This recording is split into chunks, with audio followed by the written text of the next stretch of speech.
Nile Valley, all humanity. So the question becomes, when did you leave?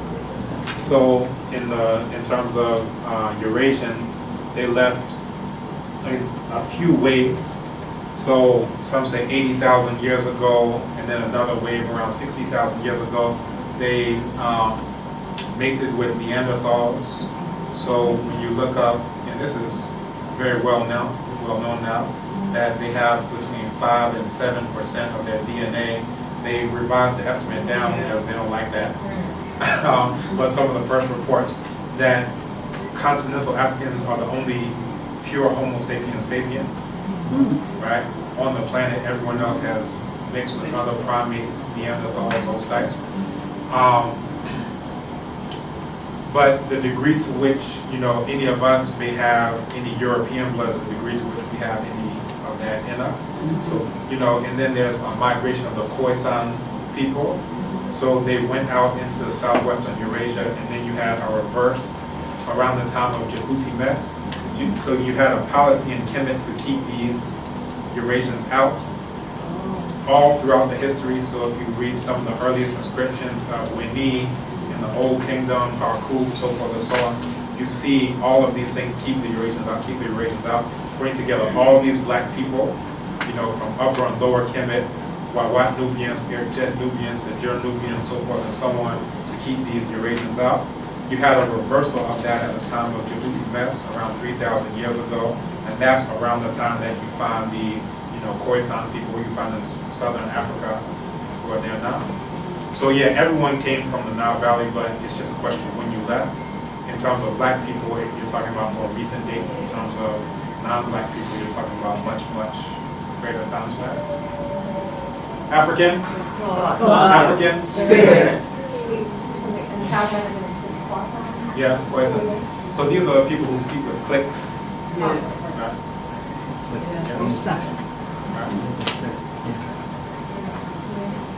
All right. You find other things, that are part of the foundation of African thought. The Ames Papyrus, a treatise on mathematics, 20 arithmetic and algebraic problems. All this is, again, in Kemet in the Nile Valley. You can see actually an image of this. You also have geometry problems you can see, working out angles, triangles, things of that nature, multiplication of fractions. This is 1550 BCE, and the original dates back to 19th century BCE. Orona's named after the Eurasians who stole it, the Ren Papyrus, but the author was Ames, so we refer to it as the Ames Papyrus.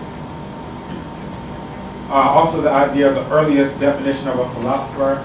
And this is from the inscription of Antef, this is going to the 12th dynasty, which lasted from about 1991 to 1782 BCE.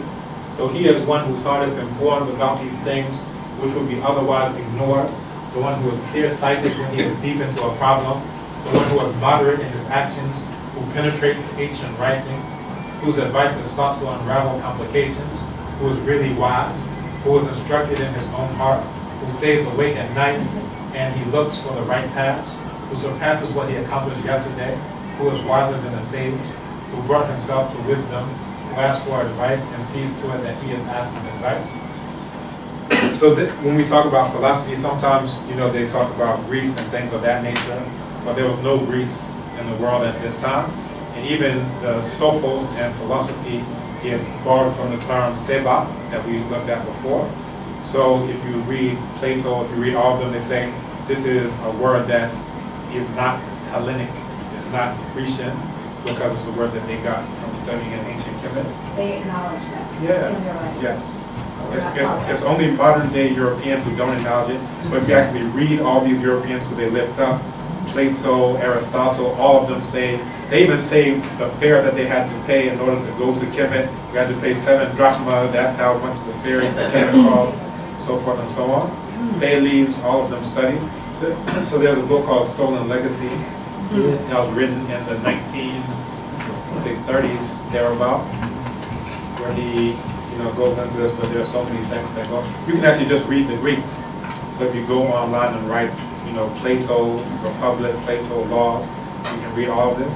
Where Plato said that the education system of the Greeks is that for guzzling swine. If you want real education to make you be more human, you have to go to the black people, the African, the Kemet. So, That in the New York Times. yeah, it should be. Also the idea of Eve, the heart, right? And then Hati, the heart. So the heart, Eve, also Hati in the Egyptian language was conceived as a seat of thoughts and emotions. The word for heart also meant mind, understanding, and intelligence. Reason, emotion, spirit, mind, and body were not conceived as separate antithetical entities. Matter and spirit were not opposites in conflict. Thus, in their inquiries, philosophers can draw on all the resources of their being, including reason and feeling. This way, they can expect to achieve fulfillment. So this is Eve, Hati, concepts of the heart. And you find in various African languages, you still have the heart associated with all these different things. So if you want to say, so Eve is like, well, you say, with, I'm saying my heart has sprouted, right? The idea that, here is under control, but now it's, coming out. You have all these words for emotions, feelings associated with various body parts, right? So it's a part of a continuous worldview. African? African? Spirit. Very good. So the world's earliest philosophers, you had Imhotep. So this is 2686 all the way down to 2181. Imhotep, I hope everyone knows Imhotep. Yes. Very good. No? So Imhotep was the world's first multi-genius. He's the one who constructed the very first monumental stone structure. That's the pyramid at Saqqara. Right? He also wrote medical treatises, mathematical treatises, and he was deified in Kemet and also deified by the Greeks. And the Greeks refer to him as Asclepius.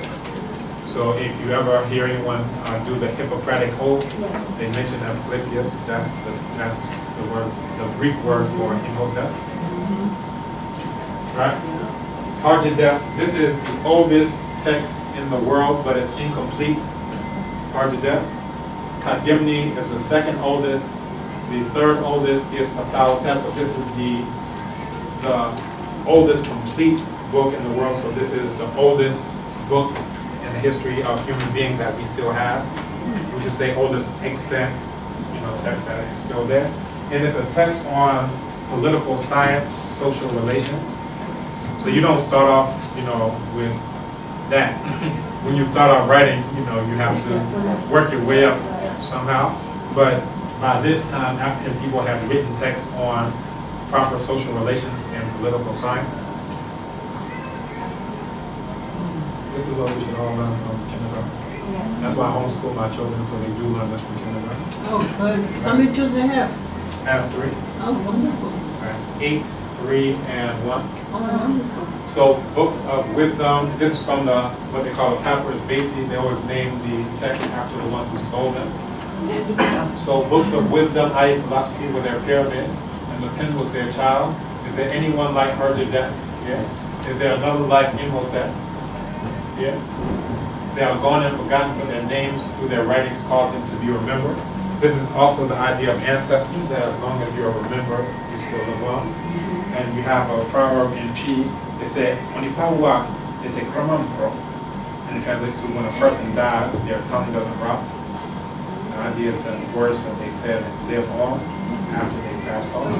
So that's one of the various ways that they continue to live on, just in a transformed state. The body goes to its part, the breath goes back to its part, all the parts go back, but they still live on in all these various ways. Remember, energy isn't created or destroyed, it's only transformed.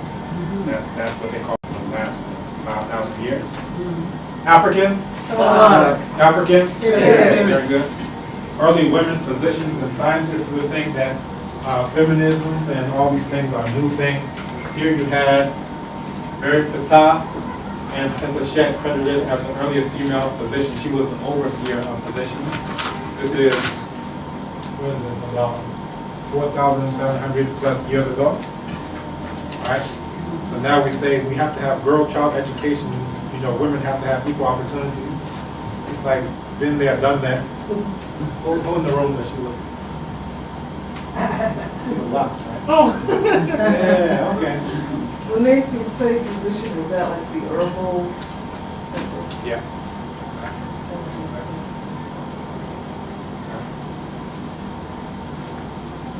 Other key concepts, idea of existence, when, and that was also the divine name of Osar, who they call Osiris, wind and fur, which is like the beautiful being, the beautiful existence one. So existence is the idea of the synthesis of rest and movement. A tet can be in peace, become calm, go to rest, set, shimit, walking, gait, movement, actions, or business. So these are seen as complementary opposites. In European worldview, you see that they prefer the idea of diametric opposites. One thing has to be good, the other one has to be bad. So I'll see how well you can think like Europeans. So in European worldview, which is good and which is bad, white and black. You know that one? You must have gone to the same school. Blonde hair, black hair. All right, blue eyes, brown eyes. Oh, we're very good at thinking like Europeans. Yes, You've been trained, been brainwashed. Or brain dirty, so we may have to wash it out. I like that. Right? So, when Harry, the sky existed when you were with me. This could also be interpreted, the sky exists and you are with me, so long as heaven shall exist, you shall exist with me. So, this same text, depending on the context, will let you know what the tense will be. So you're reading the oldest writing system in the history of the world. But how many of us know how to read it or learn how to read it? Very few, right?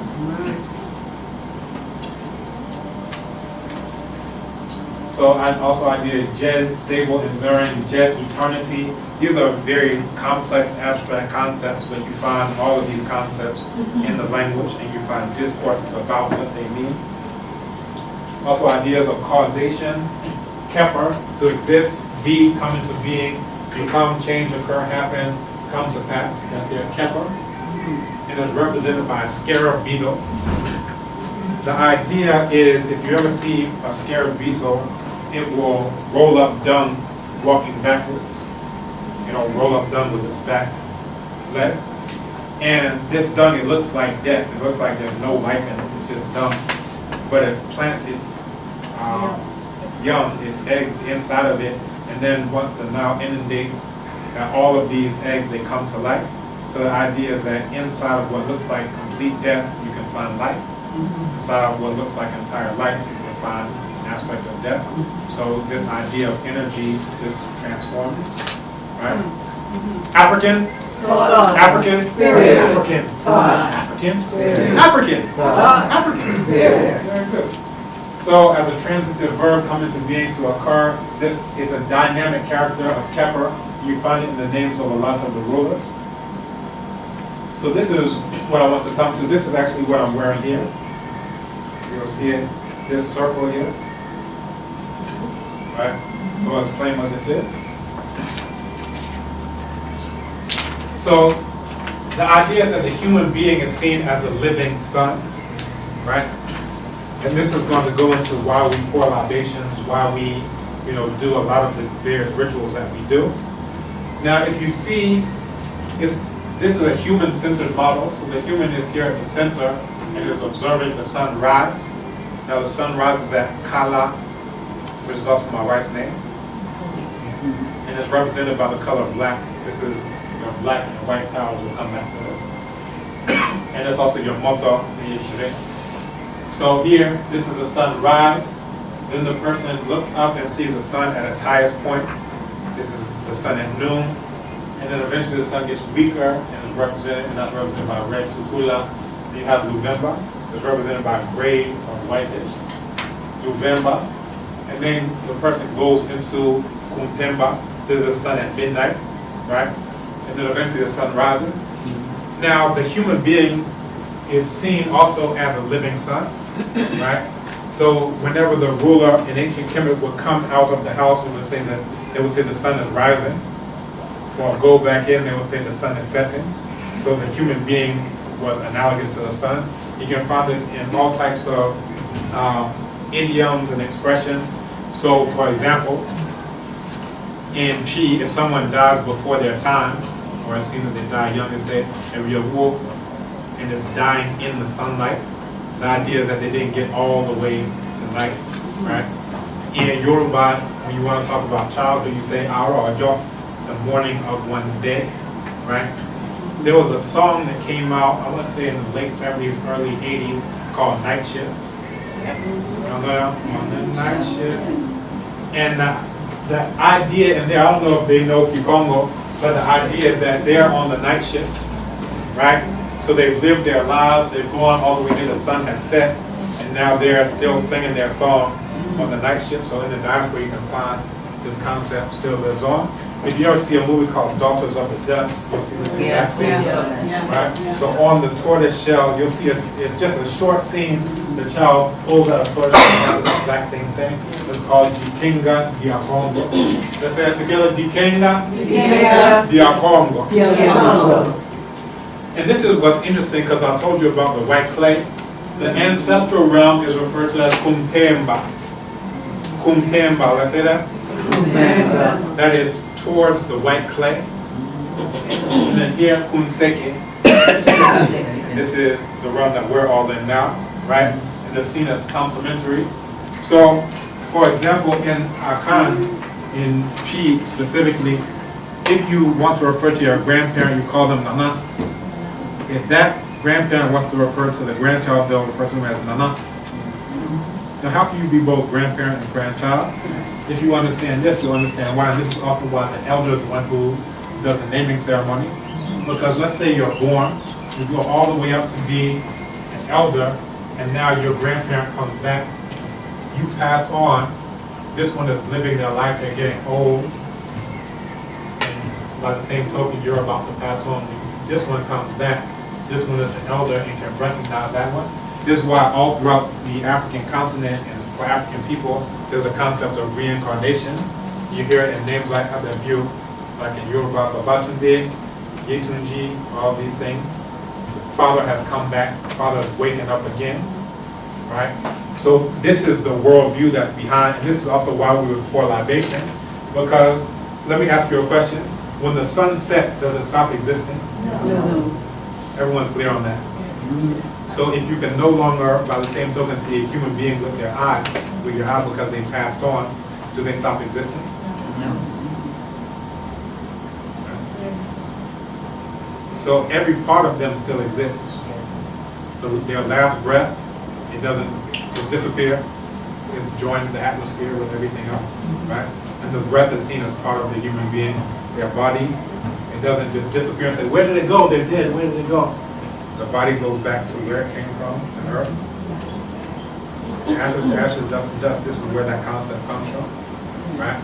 So all the different components of the human being, including the Kra, which comes from the supreme being, the Sum Sum, and that is what comes from the father's side, the Moja, which comes from the mother's side.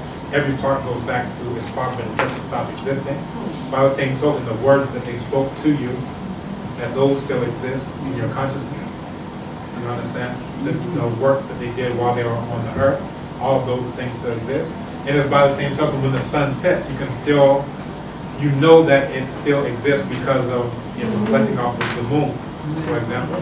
There's one thing that they observed in Kemet, that the moon doesn't create its own light, it merely reflects the light of the sun.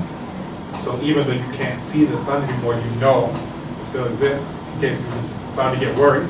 African? African? African? African? Very good.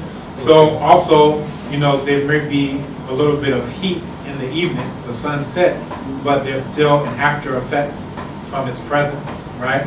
By the same token, even if a human being passes on, there's still some type of after effect through what they said, through what they did, all these various things. So this is the way of representing it in the Congo, but the concept is throughout African continent, throughout African people, all the way in the diaspora, this idea, right? So Kumpemba, this is to the white clay. Kunseke is towards the sea, which is the land, the ground. And the idea, this idea actually also finds its origin in ancient Kemet. So in the book of Coming Forth by Day that we mentioned before. there was the idea that the ancestral realm must be the opposite of what this realm is, right? So if we walk upright like this, there they must walk on their hands, right? Here, if we're all black, there they must be all white. So whenever you see them do rituals or spiritual rituals, they'll put this white clay all on themselves. Here we eat food and then we defecate feces. There they eat feces and defecate food. Good thing to say. So think about this. Think about this. When you want to plant something, you use fertilizer, right? Cow dung, whatever dung. Matter of fact, there's a documentary, The Man Who Stopped the Desert, about a brother in Burkina Faso, an elder in Burkina Faso, who started using human feces to plant trees in order to keep the desert from encroaching. It's a huge story. They did a documentary on it. But this is the same idea that you give the earth, which is where the ancestors are buried, you give that feces and then returns back food. You give it fertilizer, returns back food, right? So you do that, it gives you food. By the same token, right? And then by the same token, so it's like they eat the feces and give you the food. You eat the food and you give them feces. So it's seen as a cycle. And then it's abstract, but it's very literal. You literally defecate into the earth, which is the same place where you put your ancestors. That's right. And then they give you back all the food from the earth, which is their abode. You take it in, so these are scientific observations. This is what actually happens. And then Kumpemba. Impemba is the white clay, and is seen as a gift that the ancestors are transmitting back to the living. And it has healing white clay. When you want to tell someone farewell in Kikongo language from the Congo, you say, Wen dam Pembambolo, and translates, go the way of the white clay, the healing white clay, right? And it's saying, like, go with the protection of the ancestors. So you give them, whatever you give them, they return this white clay, which has healing properties, right? African? Thought. African? Spirit. African? Thought. African? Spirit. I wanted to ask a question to divert a little from where you are. They have been here for some time. We've been to church. Okay. We went to A&B church and then we went to Action, Duncan Williams Church. We have not been to any Obosom. That is a shrine. And you say that you were initiated to be an Osofo. Can you tell us the difference between the traditional priests and Osofos like Duncan Williams and Hutchinson and things? Okay. There's a text by Paulo Freire, Pedagogy of the Oppressed. Yes. And one of the ideas that comes out in that is that in the system of oppression, an educator is either a liberator or an oppressor himself, right? And I say that to say those who have our people worshiping the gods of our conquerors, either they don't know some of the same information where these texts were plagiarized, these ideas were plagiarized from. So either they were duped themselves or they know to say, I'm going to dupe these people regardless. So when you look at the back of all these throats, you'll see this image of a white man. Yes. Caesar Borgia, right, was an illegitimate son of Pope Alexander VI. We're familiar with this, right? So either these people don't know who that is, or they do know and say we're still going to, pull you along because we get money. You see this huge edifice, So that's one. Also, in terms of the concepts, the worldview of death and resurrection, you find this in Asar, who was killed by Set, and then the very first Immaculate Conception was again Asar. So he was killed by Set, and his body was cut up into 14 pieces and strewn throughout the land. And Set, his wife, out of love for him, gathered together all the pieces and mummified them and put them together. But the one piece that she couldn't find was the phallus, because it was thrown into the Nile River and a catfish swallowed it. Wow. So what she had to do was to create a tekken. That's an obelisk. If you've ever seen the Washington Monument, Yes.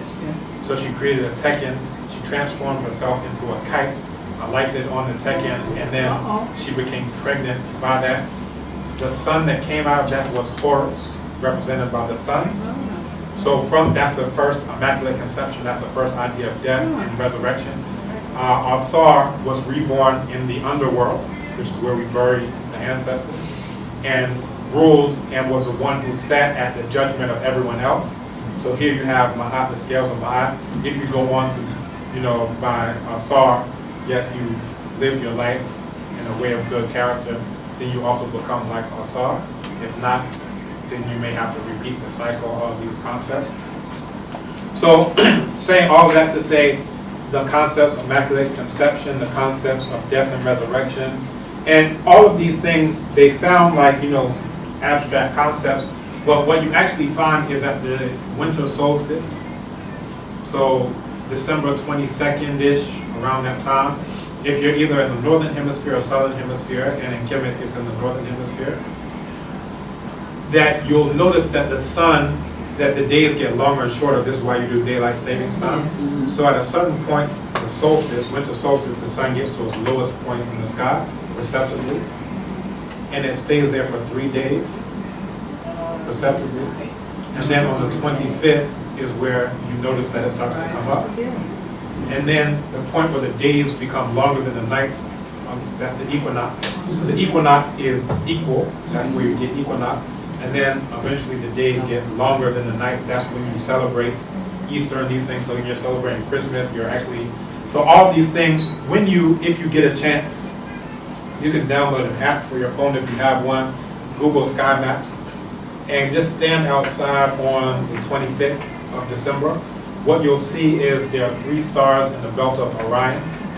That's Asar, that was associated with Asar, the one who we're talking about like a story, right? And then you have those 3 point directly to what's called Sirius, which is actually 3 stars according to the Dogon. Europeans have found 2 recently. The Dogon have known this for years, thousands of years. Europeans just looked in the telescope and said, wow, it isn't just 1 star. It looks just like 1 star to the naked eye. But the Dogon have all these dances and festivals where they deal with this 60-year period of rotation. So anyway, coming all the way back, so those 3 point directly to Sirius, and those 3 in Sirius point directly to where Heru, the sun, rises on the 25th, right? So you can actually look at this every single year if you actually know what to look for. So you'll see that this Asar in the story is actually talking about, right, Orion, these 3 belts. And then you have here Sirius. That's pointed to, that's represented by Alset, that's the mother who went and gathered all the parts and did this in order to point to where the sun is going to rise. Now, you'll have this in various other stories of a child born in a manger. They follow this star, that's Sirius. 3 kings, that's these 3 stars. So you have the same thing, but none of them are telling you, we just plagiarize this wholesale from ancient Kemet. Every single concept, even lifting Proverbs, lifting Psalms, from the hymn to Aten, so forth and so on. So you can actually read all of this if you want to know where they plagiarized it from. So to come back to your question, either they have been duped or they are intentionally duping, because it's very lucrative to be a duper in these days. It is not as profitable to be a liberator in these days and times. But for the majority, most of these people have never heard a word of any of this. But it's all very, you can read it, you can actually go and see it carved in stone if you get a chance. So how does the To Sly's point, Yeah. when we went to Action Church, Yeah. and we were sitting there, and all of a sudden we looked up, and we saw about 8 pictures of white men. And I just got totally turned on because we had 3,000 black people in that church with a black minister. And I'm wondering when they're going to cut the chains of bondage. Why haven't they put up black priests and black Jesus and all of that stuff here in the heart of Africa? And, we have that in America, but a lot of our churches have taken down white Jesuses and put up black Jesuses. But it seems like we don't do it. Yeah. It's a step in the process. So like back in the 1880s, you had Bishop Henry McNeil Turner was advocating for that. You had David Walker in the 1820s. David Walker's appeal said, you know, if we're going to have, you know, a God, we should look at it in our own image. Even before that, at the beginning of the Haitian Revolution, Boukman, he said, throw away the image of the white man's God who brought us so much misery and suffering, and listen to liberty with peace in all our hearts.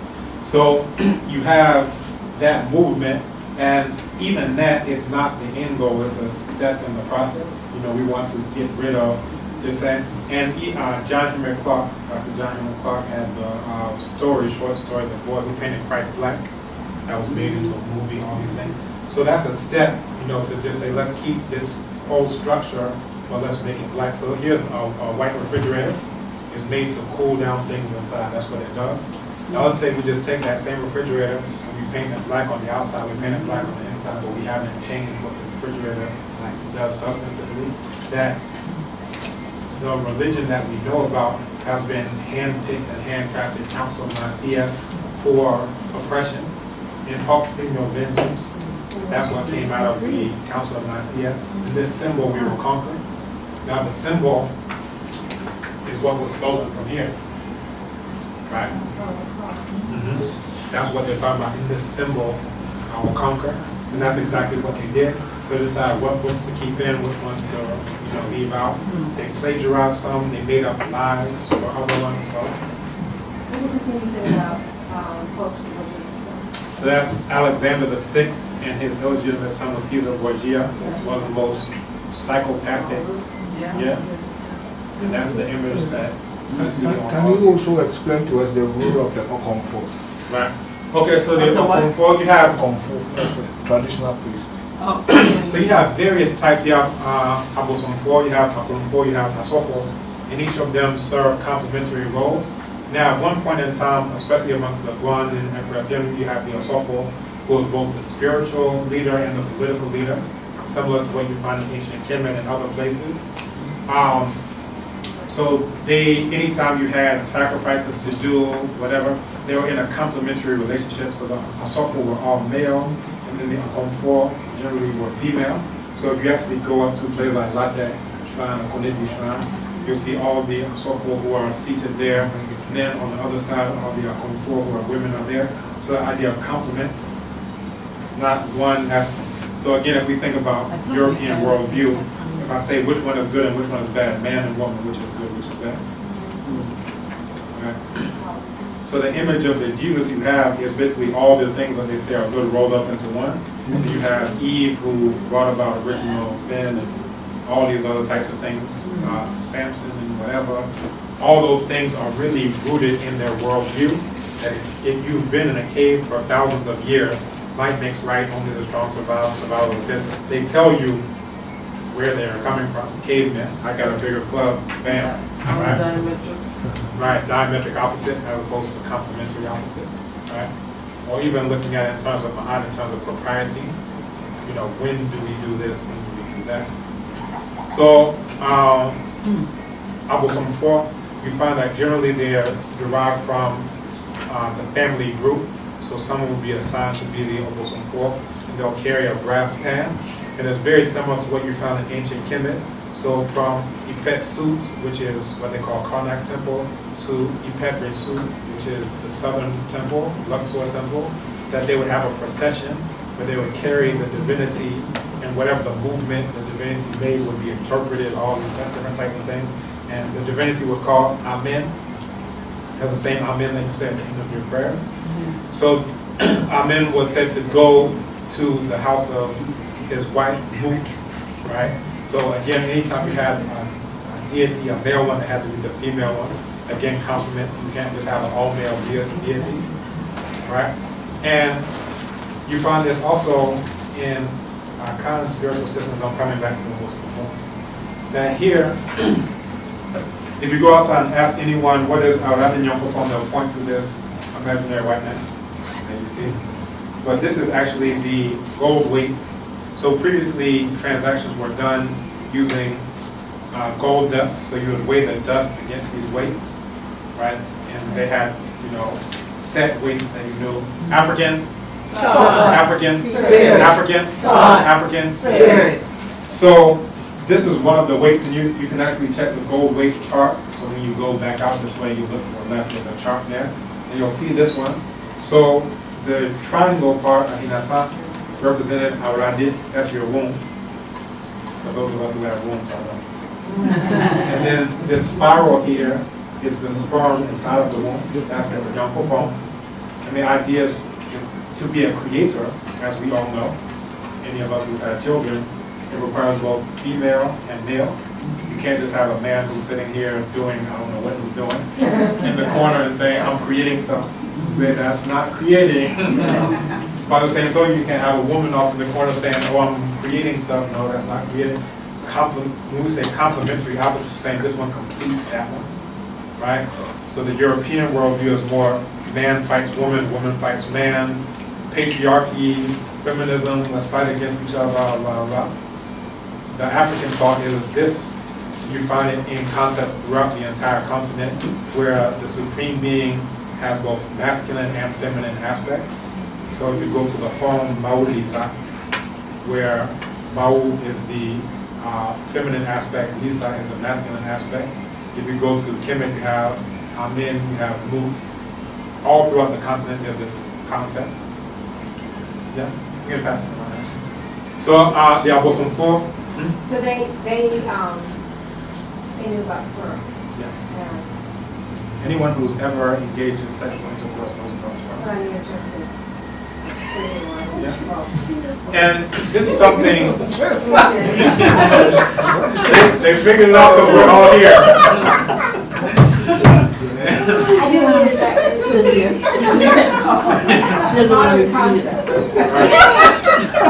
So let's come to what we call modern concepts.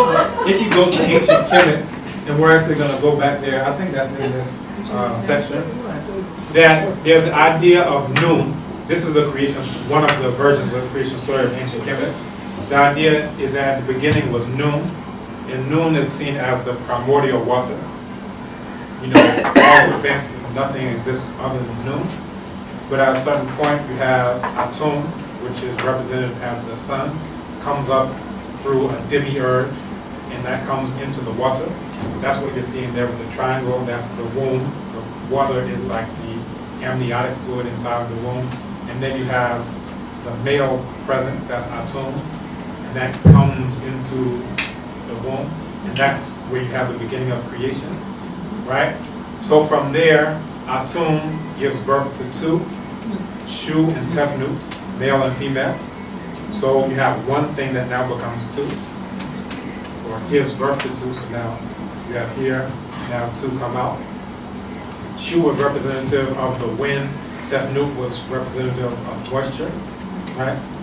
And then, in turn, you had Geb and Nut. So Geb is the earth, which was masculine there. And then Nut was the sky, which was feminine. Again, complements male and female. Nut, in turn, gave birth to Alsar, Alset, Nebet-Het, what we call Nephthys, and Set. So what is being described is what Europeans are calling modern, because they're describing the process of cellular division. So this splits into two, the two become four, the four become eight, the eight becomes 16, and so forth. If you go to the Dogon people in Mali, they have the exact same thing.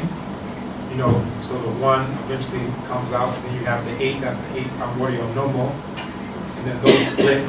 So everything that they say is so-called modern is let's steal everything they say and just give it Greek names. Let's call this spermatozoa. Let's call this this, let's call this that, let's say cellular division, let's just say the exact same thing African people have been saying since forever, language, and now it's modern. You understand? So again, go to the creation stories. They're saying creation. When you say procreation, what are you saying but a replication of what creation was? So if you know how creation works now, between a man and a woman, then you can say that is the order that has been set. So that has to have been the order ever since the beginning. So all the creation stories throughout the continent, you'll find this idea of primordial water or just a void, and then you have either an anthill, which represents the phallus, or a termite mound, which represents the phallus, If you go to the Yoruba, they say that at the beginning was nothing but water. And then you had Obatala, and in other accounts it said Ududuwa descended on a golden chain, spread down sand, a cock, which is a rooster. In U.S. it doesn't mean that spread the earth around, and it goes from that. So the water is representative of the womb again, and then this mound or soil that goes into it and then spreads about is the male member that goes in and then spreads out. Did you learn all this in Twi? I mean, supposed to have to pronounce it, English, French, how do you You say, get all this synthesis, synthesis? which translates to no one shows the supreme being to a child. Pardon? No one shows the supreme being to a child. Okay. The idea is that you don't get wisdom from one single place. So all throughout, everywhere. So Dogon, that's Mali. Here is Akan. There is Yoruba. Kemet is Nile Valley. So you accumulate wisdom over years, and then you're able to synthesize it and understand. And all these different parts are just pieces of the puzzle. But now seeing them as opposed to as an atomic fraction, atom coming from atom, that was the idea of supreme being, that then you're able to understand it much better. It's sort of like a camera. If you zoom in and you focus too much, you can't even see what the thing is. That's what a lot of us do in scholarship. We'll focus on this teeny fragment. But sometimes, you have to come out and then see the whole. Now when you zoom back, you know exactly where you're going. You know even how blurry it is. You know exactly what the thing is, right? So this is understanding Africa as a whole, the global African world. Right? African, African, African, African. Yeah, so that's the Obosom 4. So they come from the family lineage, and they're the ones who carry brass bands, and they have these processions where you'll see them on the brass band. Their movements are seen as being divine. Whatever they do is interpreted, all those types of things. And while they have the brass panel, they are sort of like the supreme being whose arms are many. They become one of the many arms. There was actually a ruler whose name was Aurati Pasan, which is the supreme being's arm. You see that me, myself, I am one of the arms of the supreme being, right? This is my wife. Kala. You married a Ghanaian? Did you marry a Ghanaian?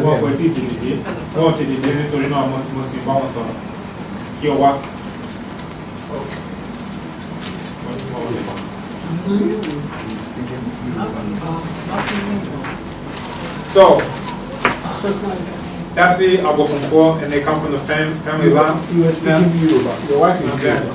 No. You were speaking Yoruba. Yes. Is your Yeah, I wife? studied Yoruba formally, and my wife did as well. So, in the household, we speak Yoruba. Is she Ghanaian? No, she was born in the States. And I see. Okay. What's her background, her descent, her ancestors? Her mother's side came through Nevis, so you have these islands in Caribbean. My father's side came through St. Kitts. So we have the thing, hey, Nevis. That's Brooklyn for you. Exactly. But where's your wife's roots? What are So her mother's side came through Nevis, and then her father's side came through Antigua. Oh, okay. Me, on my father's side, his father came through St. Kitts, and his mother's side came through Barbados. Oh. On my mother's side, okay. I should have seen, I saw this. You didn't see mine because I covered it up. But then my mother's side to North Carolina, and we actually did in undergrad, we went to the archives and traced our lineages. So we did that all the way back to 1804. One of my aunts, and that's all in North Carolina, Johnston County, and they actually owned this huge tract of land that was stolen. Some of the same things we see all throughout the U.S. So yeah, that's just a little bit about me. And then the Akomfo, there's a scholar named Kwasi, and he deals with how after the cocoa boom, you had people, so Ghana is known for cocoa. You have people who are moving away from their families, from their, historical villages, and they came to these new places. As they came there, they still had spiritual services, but now they didn't go to the Akomfo in their own family. They went to these Akomfo who were not necessarily tied to a family, but you could still consult them for various things. So the Akomfo, they don't have to be from any specific lineage, and you don't have to have any, blood relation to them, but they serve similar purposes. But in his scholarship, he looks at that as sort of like a breakdown from the initial system to now dealing with, the Akomfo who aren't necessarily, tied to you. Pluses and minuses on either side. And then you also had, I mentioned also the Asofo who were traditional rulers. Their role has gotten more and more relegated. One, especially in Ekwapim, you have the incursion of the Achim, who are an Akan group. So before the Achim, you had the Akwamu, who were oppressing the indigenous Guan people. The Guan people solicited help from the Achim, who are another Akan group, who were able to dislodge the Akwamu and drive them east of the Volta River, what's now called Akwamu. But then the Achim came, and then they stayed on as rulers, and they brought the Akan Info system, which still has spiritual connotations, but it's more on the political side. But then you also have, from the beginning, Okomfo Anoche, who had the spiritual side, who was more of the political side. To this day, you still have the Asantehene, but then on the other side, you have the Nsumang Bahene, who is over all of the various spiritual practitioners there. So there is kind of more like a separation of church and state. For the Osofo, everything was the Osofo. And that's more in line with what you saw in ancient times, that the ruler is spiritual leader, also political leader, all wrapped into one. But now they're their role is very much in a smaller sphere in terms of what they deal with. So now you can have someone who's made an Osofo and attached to an Okomfo shrine. So that's like mine. And usually they'll deal with sacrifices, they'll deal with herbs and other things, various things that are necessary in order to help the shrine keep going on. So you see transformations from what it used to be to what it is now, but that's a very short wrap up. That people just say priests, traditional priests and traditional priestesses, we have different types who do different things, but because the European language is a bit deficient in that, you have to throw everything up into one. So like what Europeans call spirit, coming from spire, breathe, respiration, spire, that the breath is just one of various parts of the human being. Right? So it's not a split between body and spirit or whatever. About what percentage of the population today practice traditional religion? This is a very difficult question because you have people who say that they practice European or Eurasian religion, but when it gets down to whatever, they'll go and be pouring libation, calling the name of this deity, those types of things. Now it's seen as, it's stigmatized to practice traditional spirituality.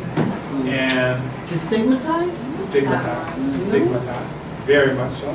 So if you look at Nollywood movies or Gollywood movies or Kumawood movies, the traditional spiritualist is one who is doing evil things in the corner. They got that directly from Europeans. So now you have Europeans with black skin walking around. They're kind of on remote control, self-destruct, whatever Europeans told them to say back then, they're still saying it. Right? So even I took my students, all of them were Ghanaian, I took them to a shrine. They were saying that's the first time they've ever been to a shrine. They were very apprehensive because they didn't know if they would have their heads chopped off or... Yeah? Where was the shrine? Kofri, yeah. Oh, okay. So, in terms of rites of passage, all of these different stages are seen as rites of passage. So you have birth, you have initiation, this is the sun around at this point, right? So, at the sunrise, a person isn't very strong, just like the sun's rays aren't very strong, but eventually it continues to go up. And at this point is about where you would get initiated. So it's all a metaphor, it's ending up. Then it comes to its highest point, that's when you're middle age, you have your highest physical strength, your highest economic, social strength, all these other things. And then things start to wane, especially on the physical side. Yeah, so the sun's rays are no longer as strong as they were before. Then eventually the sun sets here at this point, and then it comes back. So then again, the human being is here. Kalunga is this dividing line between the realm of the ancestors, and the realm of those of us who are here. And it's also the word for the all in all, the supreme being, and for the ocean. Again, drawing back to this idea of creation, the beginning, nothing but water. And then Mukula, this is the line that links those of us who are living now to the ancestors directly. And Kula is to grow, so it's inside of growth, right? So this is why we pour libation, because they're still part of the family, and we still have, they call it dingo, this line that connects us, right? For those who are interested in learning more, especially about this, you can look for a book, Self-Healing Power and Therapy. African, African, Spirit. African, Thought. Can you repeat that book? Self-Healing Power and Therapy. And there's another one called African Cosmology of the Bantu Congo.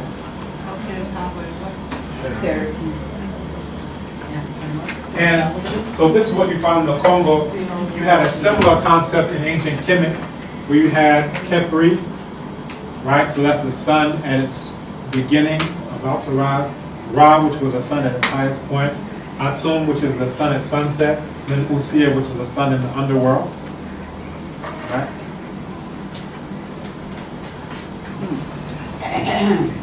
And then the divisions of light were seen as analogous to the divisions of day. So here you have Seluka, Kinsamina, Bata, Sinsa, Dimina, Malu Matulu, Ndimwansi, Mafielo, and back to Seluka. Right? So again, this is what you find here. Sunrise, sunset, you have twilight here, you go through and then back again. And again, this is from the perspective of the one who is here. So it's a human-centered model, but it's also a heliocentric model, because the human being is seen as being a living sun. You understand? As a matter of fact, we just had an elder who passed away, and on the flyer that they produced, they don't, I'm sure, know anything in Kikongo or whatever, but on the flyer they wrote his birth date and they said sunrise, and then sunset. This is African thought, right? Right? Because we're still Africans. And this is a concept that has been with us for thousands and thousands and thousands and thousands and thousands. Wow. And thousands and thousands and thousands and thousands of years. Right? Let's see if I can pull up that image.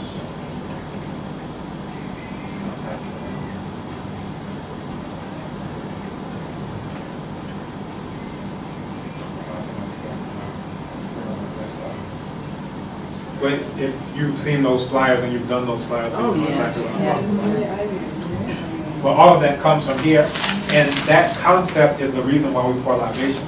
Because if you know the sun doesn't stop existing after sunset, you know about the same token, the human being doesn't stop existing after sunset. So that's why we do the naming ceremonies that we do. We know that this is an ancestral return.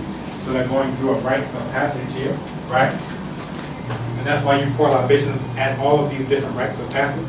So here, what we interpret as a birth, there they interpret as a death. Here, what we interpret as a death, they interpret as a birth. Then you can have challenges here where they're expecting someone to be born, but you're trying to save this person's life, right? So they're seeing this as a child who's coming, but then dies young. But you're saying, oh, I saved my great-grandma. And then vice versa, here at birth, you may have a child who's stillborn or would have whatever. You're interpreting it as, oh, this child is dying. They're saying, I've saved the life of my loved one. Is this the kind of flyer you're talking about?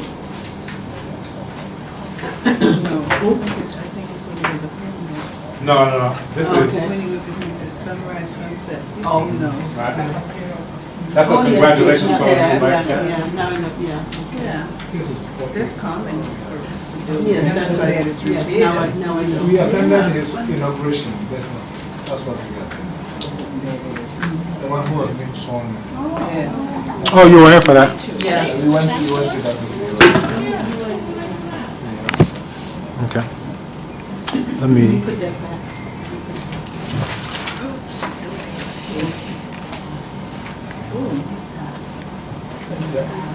Nobody farewell with him.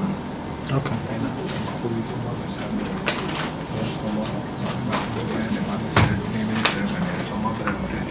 Yeah. Yeah. Oh, yeah. I'm sorry. Oh, no problem.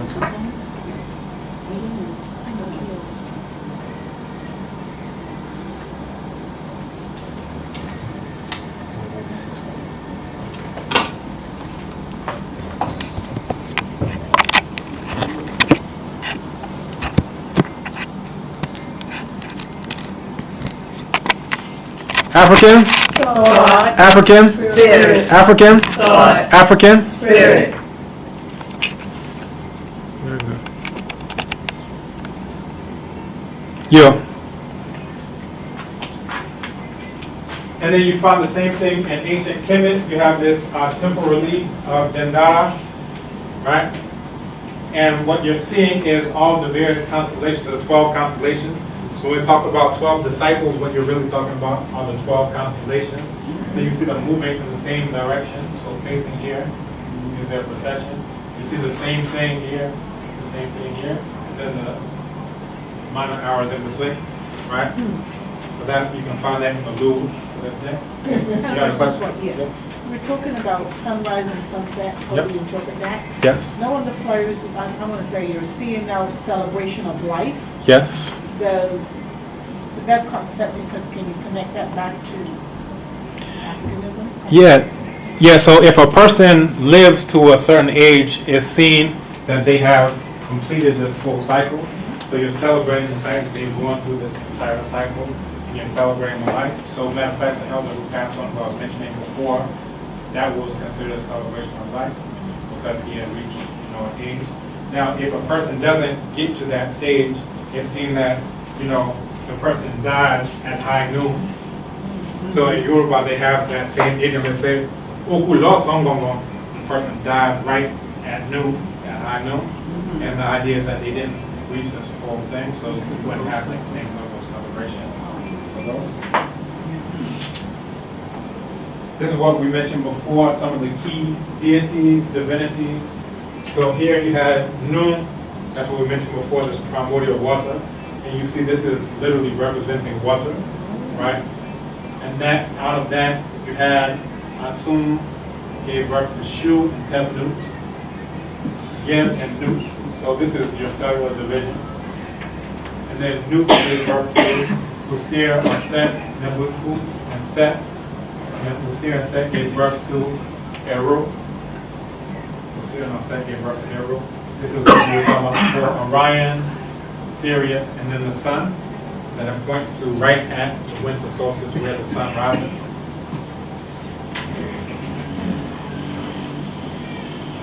You have birth, again, the primeval waters, as we were talking about, were seen as the womb, the serpent, was seen as a phallus in creation stories, known and unknown, analogy as a tool for knowing. So if we know how creation works now between a man and a woman, then we know how creation must have worked from the very beginning.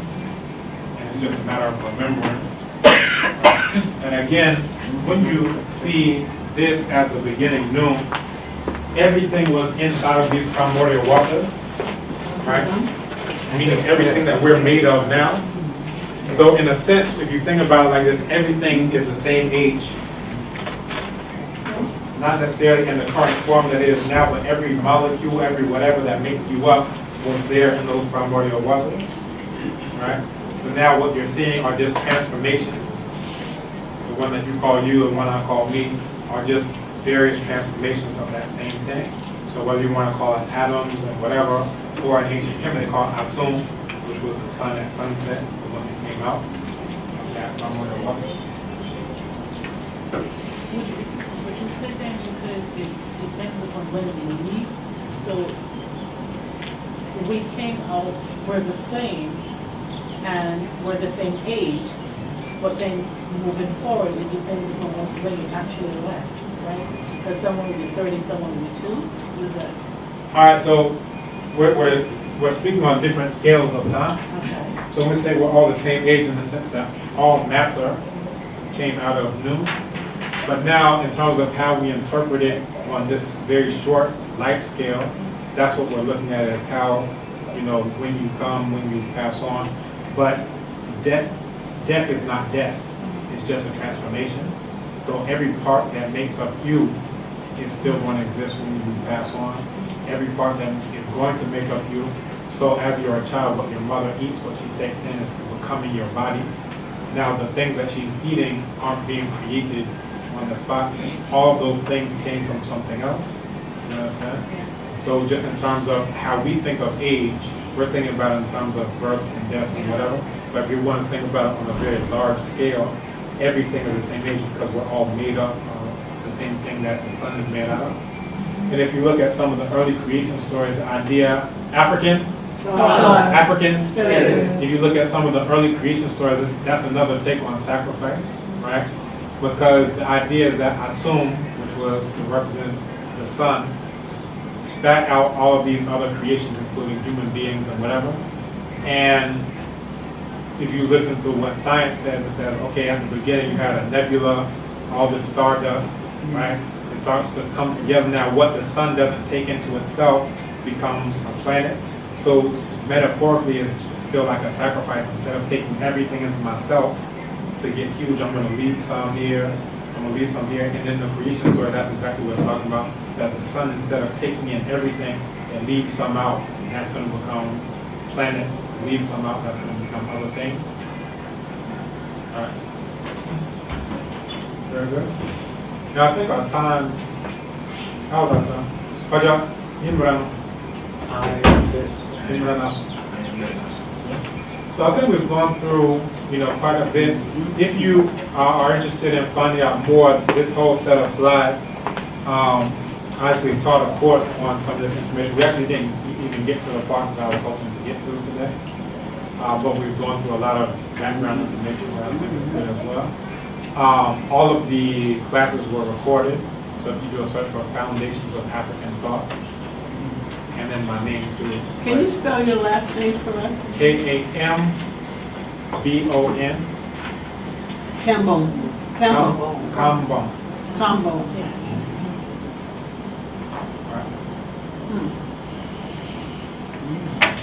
And it'll be a Google search? Yeah, Okay. or whatever search engine you prefer. Okay. And what were you hoping to get to? I actually just wanted to get through this whole thing, but one of the aspects of it was that the human being is seen as a collection of cells, various parts of the soul, the name, the heart, the spirit, devil, the shadow, the ancestral guardian, all these. So even if your name continues to live on, that's one part of you that still lives on. So in Chi, Okra, Din, Sun Sun Bre, Hon, Bodja, Honam, Akomari, Fliti, Bois, Adjunit, Sun Sumani, Adjunit.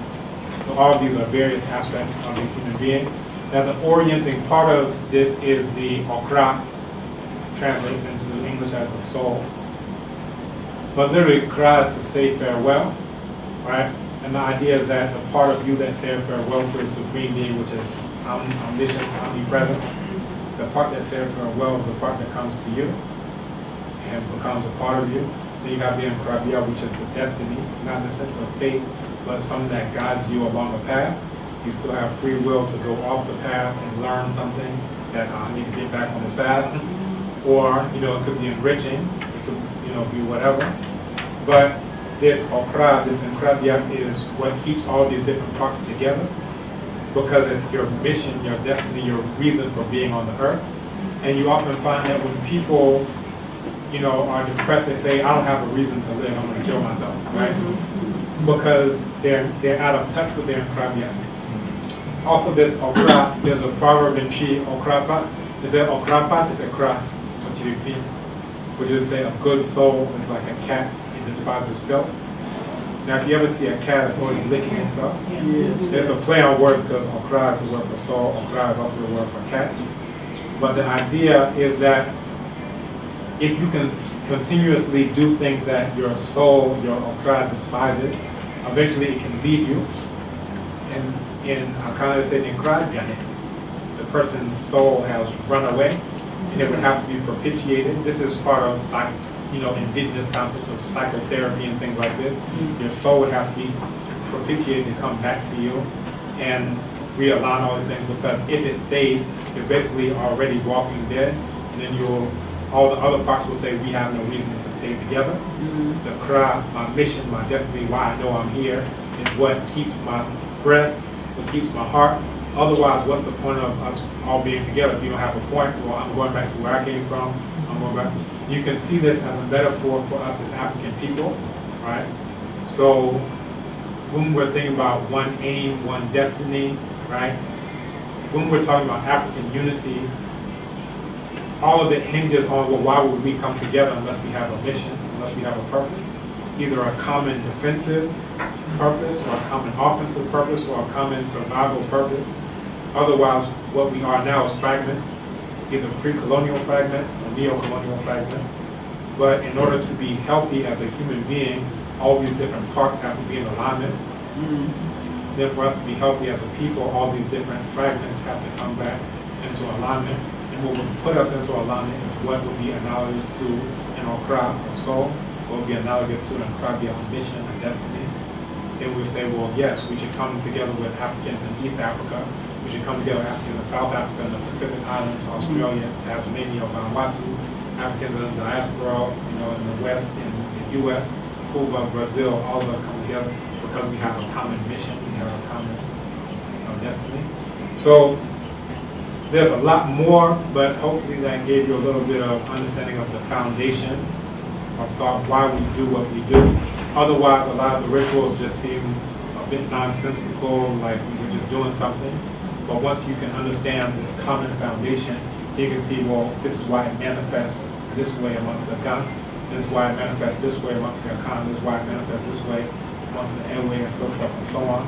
But we have a common foundation, and we can focus on that common foundation. That in and of itself can be part of that, part of that okra, that says, you know what, this is why we should be together. We have a common source, and we have a common goal. Is that why people go in search of their destiny? I've always been in search. I was very young. Being raised in America, of course, and being around the American way, being African. I never felt, there was always something there nagging at me to keep looking, to keep reading, to keep searching. I never felt that no matter how old I am, I can't stop. You would understand it. I know you would. I really think it's because I wasn't in touch with who I was. So that nagging, searching inner me has never left me. I guess that's why I'm here, as you say, with this common purpose by within people. So that destiny, and especially when you come down to who you truly are, there's no end to the search. It's, I know it's inside of you, and you just can't stop until you have it, the way you were talking about it, being as one. I hope that makes sense. It does. This is my wife calling me. I'm paying very close attention to what you're saying. Yeah, she's ready with the baby. But there's a proverb in Chi, and it says, it translates to, one's destiny reveals itself clearly to a person in the living of one's life. Right? So, for example, you can have, this is just like a hypothetical, you can have someone who keeps, having failure at this business. Like, I'm gonna sell tires. I'm gonna sell tires. I'm gonna go broke. I'm gonna sell tires. They go broke. Eventually, they may go see someone who's a healer, a diviner, in order to get some assistance. Right? Remember, there are all these different arms to being different paths through which to approach. So you go to a spokesperson for the Supreme Being, and then they may let you know what you keep trying to do isn't what your Krabya is supposed to be about. So then they would say, what you're supposed to do is, you're supposed to also be a healer yourself, for instance. Then once you do that, you find everything just opens up. All of these doors open up you have. You start to feel fulfilled, right? So that's one take on it. Now, when you're going off of your path, quote unquote, you may still gain wisdom from that. So it's not that going off your path is quote unquote bad. All these things are seen as complementary, right? So you're going off your path, you may learn, well, this is how I'm supposed to do my accounting because somebody stole my stuff. So now I know I need to, stay on. So you still learn something, but now you've come back onto your path, right? And it's sort of like a pendulum that tries to strive towards balance, right? So you're trying to kind of see where you're supposed to be, but eventually, you start to go towards balance, and that's when you're on your path. Now there's another proverb in and that translates to the destiny doesn't have a manner of avoidance. There's no way to avoid one's destiny, right? And the idea is that even if in this lifetime you don't get back onto your path and fulfill that mission, reincarnation, you come back, you fulfill it. This is why when people are reborn, especially amongst the Afrikan, they'll have the same name that they had before, that we call Nana. So you may be born on Friday and the name for a Friday born would be Kofi. But because your ancestor who was there at that point identifies, this is my grandparent who's come back, you're Nana Kwaku. You understand? And Aku is the name of your soul as it was here previously. So that trumps the fact that you happen to have been born on Friday this time. So you retain the same soul name that you had before, and you also retain the title of Nana. So Nana is grandparent, right? So it would be rude to refer to this child without that title because this is Nana Kwaku. So you have to give them a title that they had the last time. Right? So the destiny is powerful. Very much so. Very much so. And when you leave it, you feel it. And you have to go back to it, no matter what. And there are various, so the main thing that will orient you towards it is your okra, but then other things like tibwa, that's conscience. Conscience. Right? Tibwa. Absolutely. So that's another thing that is also part of it, bread. That's a spirit that's associated with the heart. Yes. So, you can feel, something that, this isn't right, all these various aspects, but all of them are coming together in order to orient you towards what your okra is here for, what your okra be leading you toward. How many languages do you speak? I'm playing 6.5. What are they? 6.5. So He's still learning. yeah. The half is about 1,000 of other languages that I just know enough to converse in, but I count all of them into the half. But Chi, Yoruba, Wolof are my main three. English is there somehow. Portuguese is there somehow. Kiswahili is there somehow. And then, less of everything else. So Kambon, isiZulu, Kwasi. How'd you learn all this? Wow, it's been, it's smart. I have Yeah, motivation. you're smart. He wanted to learn it. He wanted to. He wanted it. Did he go to school? This is my take on language, that what you're motivated to do is what you learn. So I learned it formally as one, but I took Spanish for 6 years. If I know how to say burrito, I'll be doing well. So if you ask my Spanish teacher, is this guy gifted with language? Like this is the dunce in the class, we were being playing tic-tac-toe. Because I didn't see how it related to me, how it was relative to me, or how it was relevant to me. So all throughout high school, all 4 years of high school and then 2 years of college, I took Spanish, but I don't know any Spanish. The motivation for my older sister speaks English and Spanish, and she does everything in Spanish. So if you look at Spanish, I also took French. Now I can read French well enough, but the French will actually, it comes if I go to a Francophone country. And I'm like, where did that come from? But it's not on the level of tree or anything else because I never had the motivation. So if I stopped at Spanish, if I stopped at French, you would say this is the worst guy at languages ever. But once I came into the tree environment, I came into a language where the words actually meant something. So they say neurao, so re is the spirit associated with the heart, and then ho is to be unsettled. I was like, that means something. If you say Mahmetu, my heart has flown away. That's to say that, you know, you're scared. That all these emotions or feelings are associated with the body part that's affected. Manyaji, my eyes have received. That's the word for happiness. So you picture a child who gets a gift and their eyes light up. That's what you're expressing. So everything in it actually meant something. And I was grew up with English like the words are so meaningless. You said angry. Does aim mean something? Does greed mean something? What is it's just it's almost like a grunt. But because we grunt so much that way, we know what we're talking about. There's no beauty to it. Right, and you know, you could actually trace some of these things to, oh, that comes from Germanic roots and Latin and whatever. But for a native speaker of English, it's not something that would be readily accessible. As, you know, the language is, you know, very opaque in that way. But coming to Chi, everything was just bursting with meaning, and that's where, you know, and my first avenue into language was through the philosophy. Because, you know, in the language itself was embedded a way of understanding the African worldview and African thought. So that's where the motivation came. And that's where now you're saying I'm gifted with languages, but don't go to my Spanish teacher. Right. Don't go to my French teacher, like that's the dunce. He doesn't know, he'll never learn a language. Right. Tell you that. Somebody, several aunts, of my aunts, asked their grandchildren to call me God. Does that come direct correlation? Yeah. All of us come from that. And if you're interested, there's a book called Africanism in the Gullah dialect. So you can trace that. You know, there are all types from Juba to Jod, our parents major, right? So he goes into all these things. So when we wonder where it comes from, it came from where we came from. I remember when I would get up, and I would say, We want to hear you. We want to appreciate the question. I say like, sometimes I remember as a child, when I would awake, and I would be afraid, frightened. Right.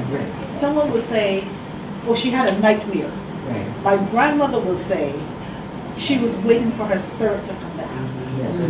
Like you were dreaming, your spirit left, traveling, and here the body was empty, afraid that I would awake before the spirit got back, so I would die. Does that make sense? That's very, very African. So amongst the Akan people, it's called the Sunsum. So Sunsum is related to Sunsuma, which is a shadow. So you see, we all project shadows. At night when we sleep, that shadow becomes mixed with everything else that's dark. And then your shadow goes roaming with other shadows that are all throughout. So you're actually, sometimes you see people, and then later you're like, oh, it's just like my dream. Or you see a situation or a place, like, oh, that's deja vu, whatever. That it's actually your Sunsum that goes out, experiences all these things, and comes back to you. And then she came in, it was the Ba. I'm a brother. Your daughter? She said, come on, say it. Yeah, so she's going to tell me whatever is coming from the light. She's coming from her mother's message. Yeah. A whole thing about shadow. He asked when did he sell his shadow? You can come in. Yeah, that sounds like something else pretty much. But if you look at ancient Kemet as well, this idea of the God is the part that goes out and experiences things in a dream and then comes back. Now all of it ties back into what the human being is made out of. So for a human being, you have a part that comes from the Supreme Being, you have a part that comes from the mother, a part that comes from the father. So the part that comes from the father starts off as the throat. And all those are associated with bodies of water. Now the throat becomes, it's also associated with the semen, which is metaphorically also like water in that sense. And then once you become a person, a real boy, once you become a person, now that develops into what becomes your Sunsum, which is quote unquote spirit. Everything I'm saying translates to spirit in English, so it doesn't make any sense. And then, so that becomes your Sunsum. When you pass on, that Sunsum becomes your Samai, which is like the ancestral spirit that goes on. So all these are aspects of the human being, but exactly what your Nana said is what African people throughout the entire continent, throughout the global African world, who express dreams as it's part of you that goes out of your body, experiences things, and comes back. I should have these classes. I used to hear the same thing. Don't play with your shadows. Does that have any meaning? No, I tried to. It's all coming from the same thing, it's significant, so the sum sum is that aspect that Yes, is but inside. question one When in you her hear eyes. sum sum is the shadow that moves on the being related. So Don't you get that feeling sometimes? It came out nice. So if any part is offended, if any part goes away from you, you can't live without all those parts together. So if the crowd leaves, you're in trouble. If Susan leaves, you're in trouble. If your Mona, which is your body, leaves, you're definitely in trouble. We can all understand that.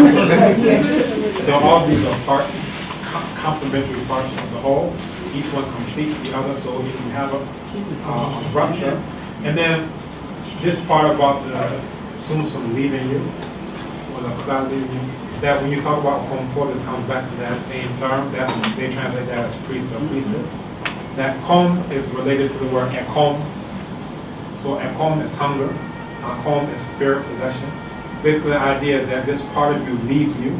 You can be trained to the point where a part leaves you, and then it leaves a void that now another spirit can come into and relate messages for the community and things of that nature. So what they are going to do is that they are trained specifically to be able to handle that without dying for the service of the community. So if there's a message that needs to come through, I'm now a medium, I'm a spokesperson for this larger essence. So it can come through me, service. So again, if you're not trained to do that, if a part of you leaves, you die immediately. But over time through training, you can have a part leave, is waiting on the side, this part. So Ekom is the spirit possession, leaving a void, and Ekom is hunger.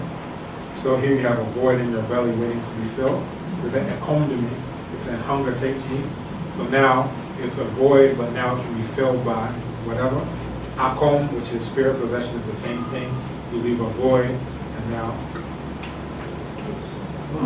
spirit comes. Thank you so much. And I want to end here. And we have learned so much from you. You're such a beautiful and well-knowledgeable brother. Thank you so much. We have a presentation from Sister Gail Smith for you. Now, can you introduce our little sister? Yes, please. I'm sorry.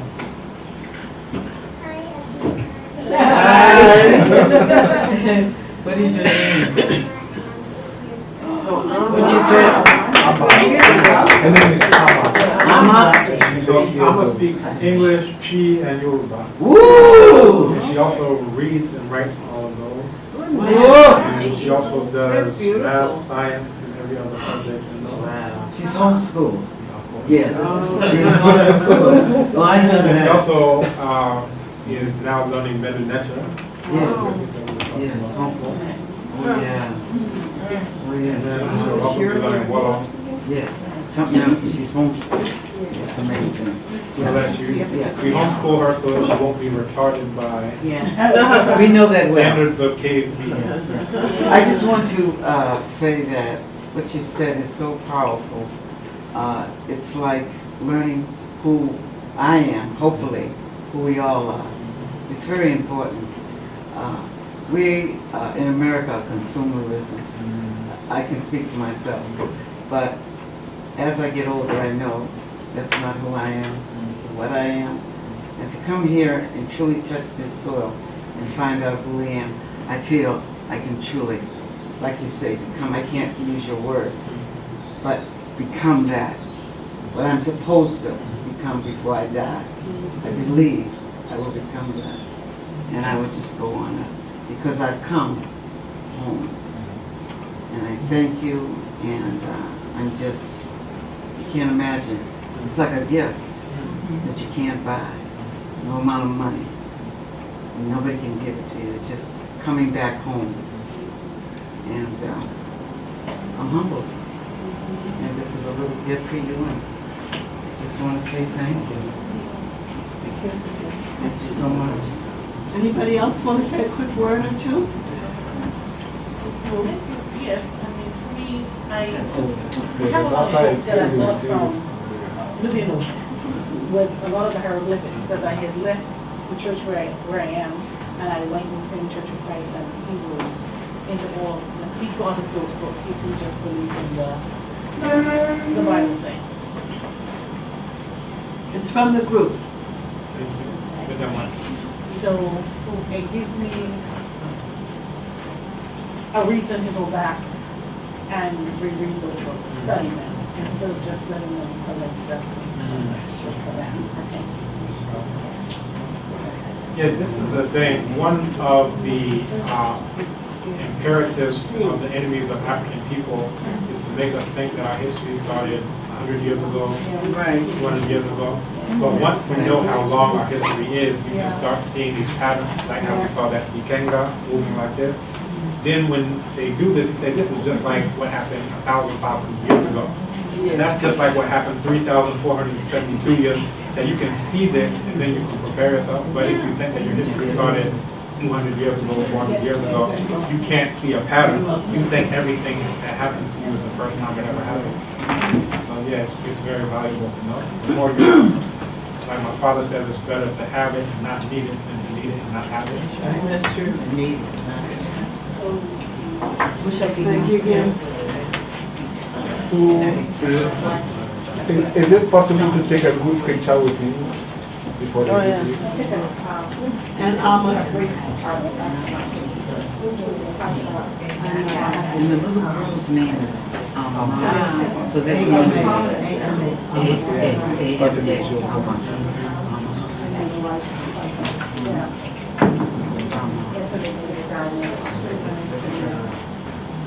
All throughout the continent and the diaspora, if you go to the AZ, you see these old buildings, symbols, and this is the same thing. If you go to the AZ, you see it. take a picture now. outside. Oh, outside, okay. Outside, yeah, outside. But everything gets Yeah, done. they took that for a very good reason. That was beautiful. Leave the chair down. You try to get a please. Oh. Come on. I'm supposed to be not you Fascinating. Fascinating. Fascinating. You want it? You want it? No, it's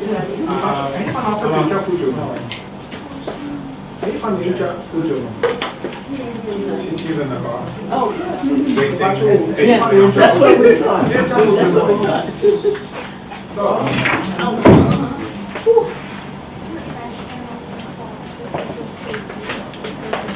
I'm sorry I didn't get to talk about the anti-American piece. I like what you had to say. Oh, no The problem. phone.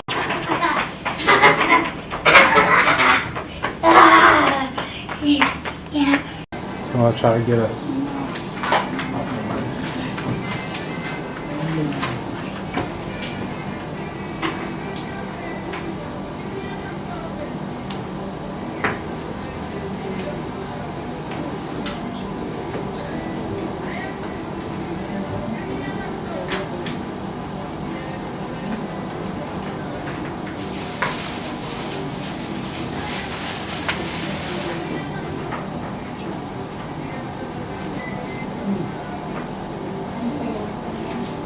B-O-N?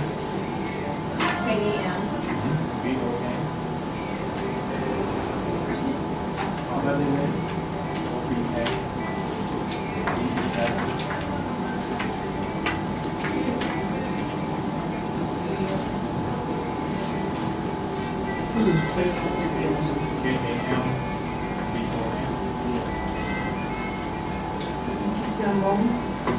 My father's Dr. Kambon. Are you pronouncing? Kambon.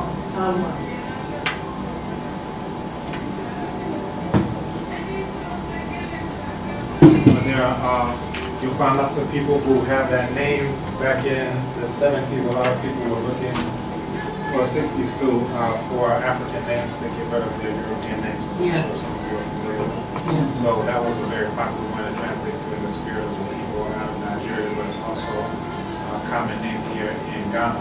So if you go to the north, Pamaleda, in Bangui, language, you'll find the name Kambon, and it's the name given to warriors, specifically Asante's who went up to the north.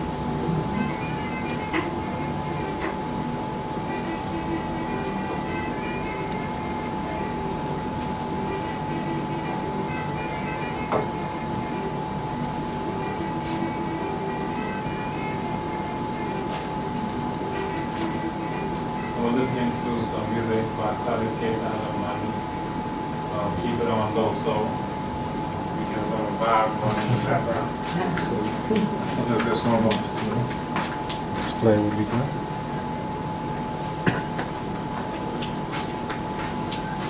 So basically, as this is pulling up, last semester I taught a course on foundations of African thought. Foundations of African thought. And one thing that we went into is how a lot of the spiritual systems, a lot of the rituals that you find throughout Africa, they come from a shared worldview, a shared African worldview. So, you know, if you're not looking for like these commonalities, these foundations, you'll see a lot of disconnected rituals that, oh, well, these people, they're, you know, pouring libation with palm wine. These ones are pouring libation with water. These ones are doing something different. And you'll see all these, you know, differences. But one of the main purposes of that course was to show the common worldview from which all those different ideas sprang.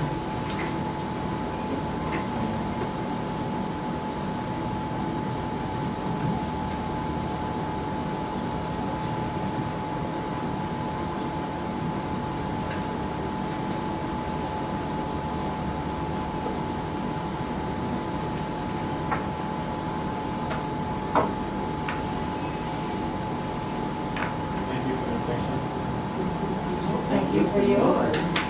I was waiting for that. I was thinking y'all would forgive me for this one because y'all came a little bit later. That's reciprocity. Yes, it is. That's African too.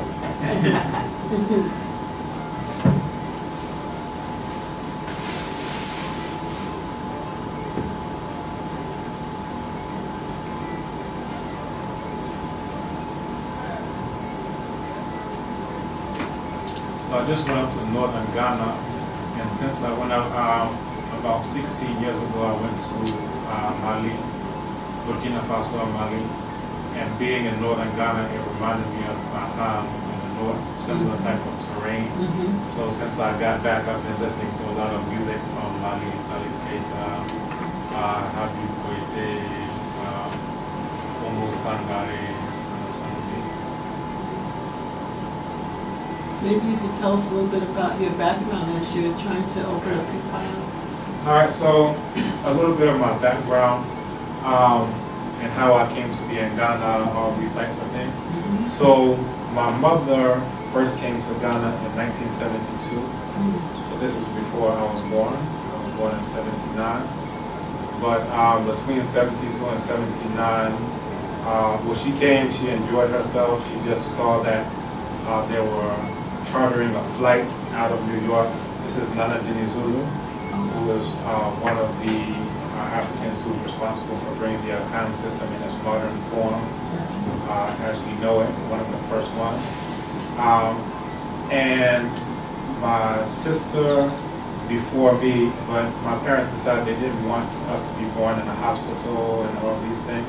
So she went back to Nana Dinizulu, and they had started a midwifery group. Actually, they started it just for my older sister. They didn't have it in place. And as they did that, my older sister was born at home in Brooklyn. And then 2 years later, on the same day, June 16th, she was June 16, 1977.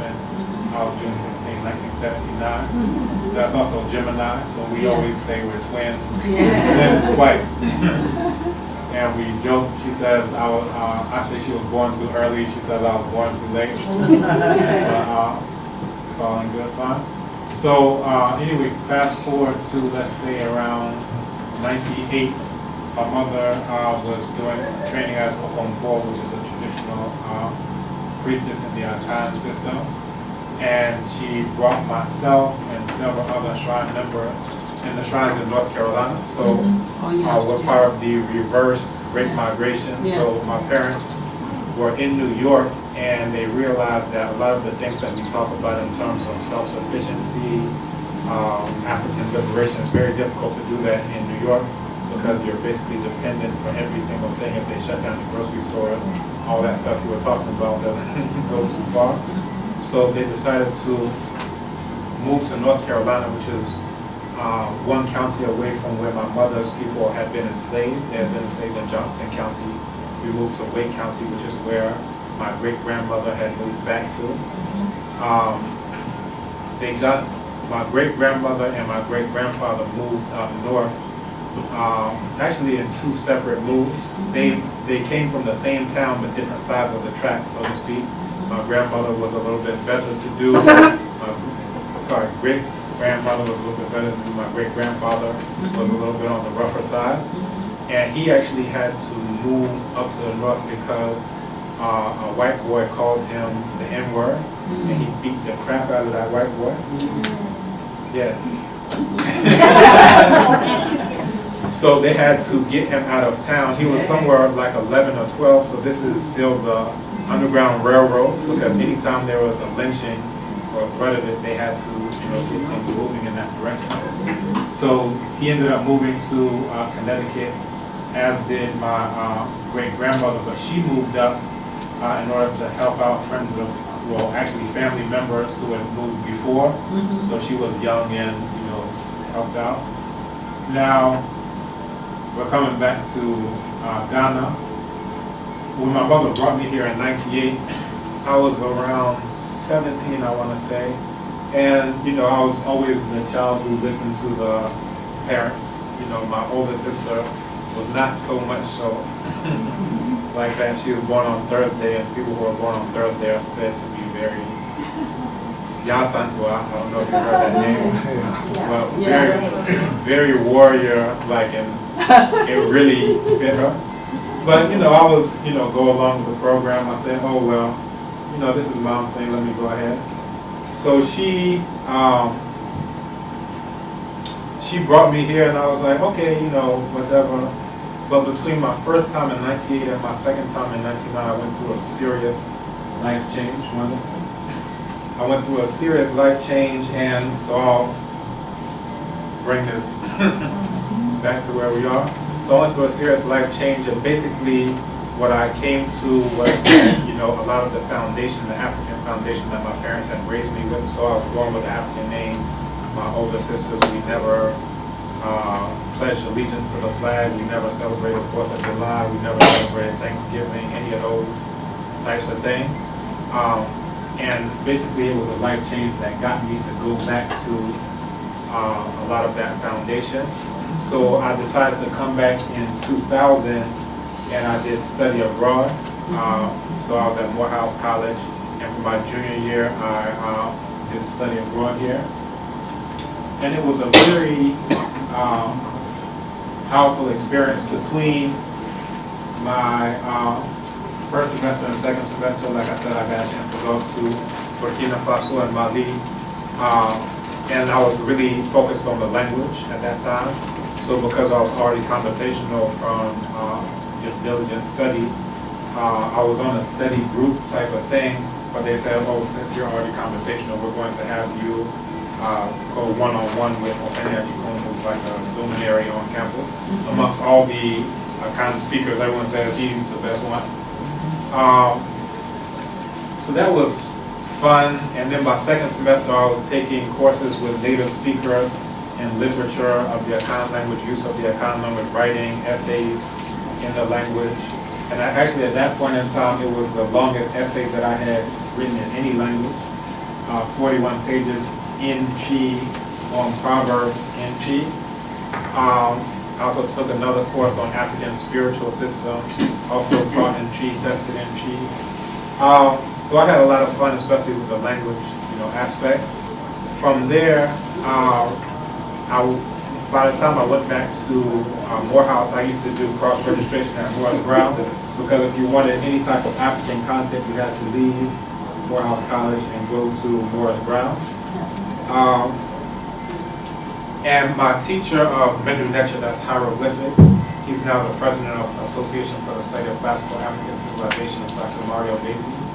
And when I came back, I was making all these connections between Mendu Necha and Chi.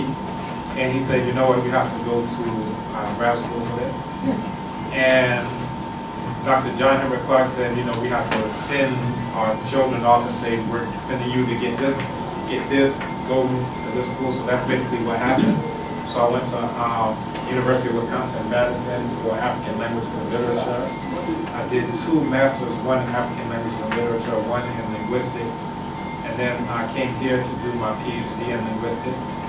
And I repatriated in 2008. I finished in 2012, and I ended up winning the Vice Chancellor's Award for the best PhD thesis in the year that I came out. Thank you. And Come on, brother. yes. And I worked on serial verb nominalization and Akan. It's how a specific type of verb is made into a noun in the language. But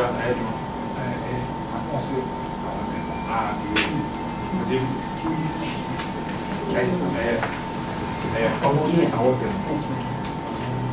Yeah, turn it down.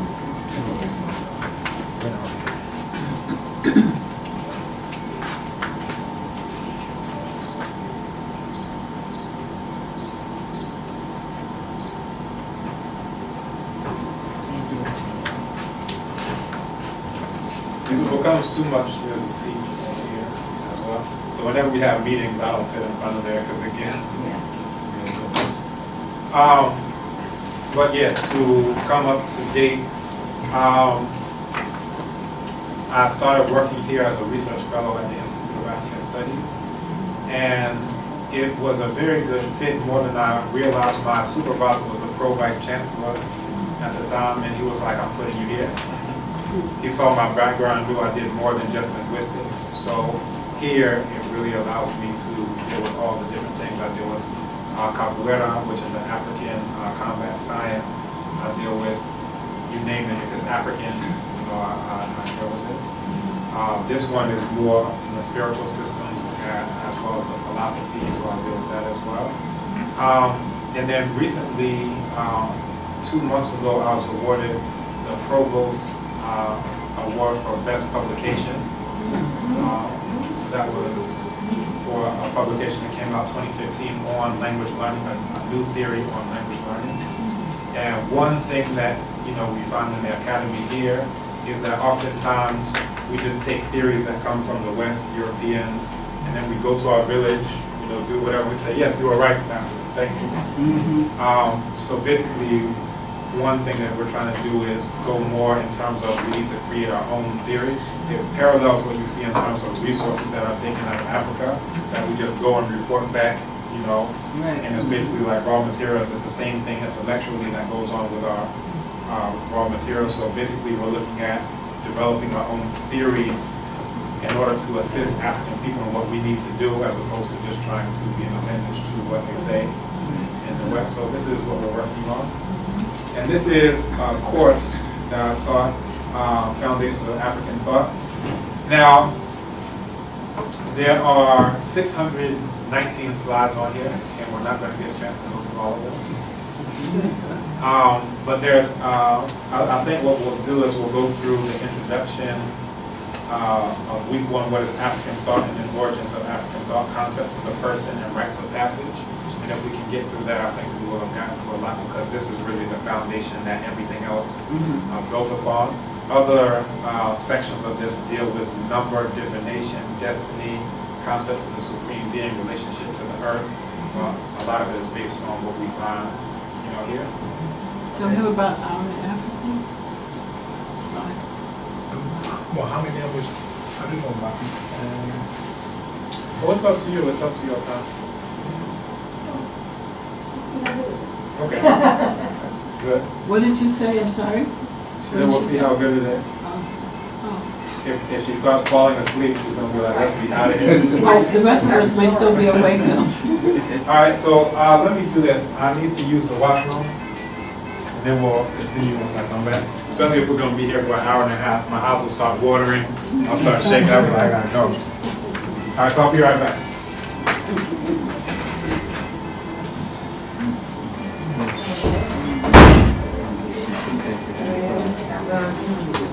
Come around today.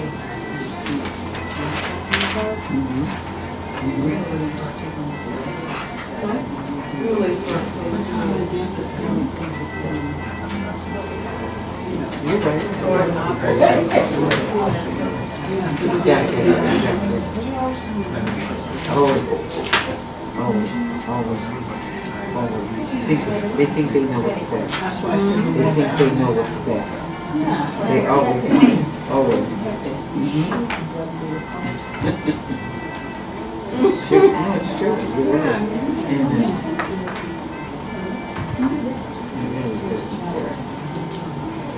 It was a big clash in Ethiopia. you see that lady, her name, you know, the lady who was black. She was a black lady. She was totally different.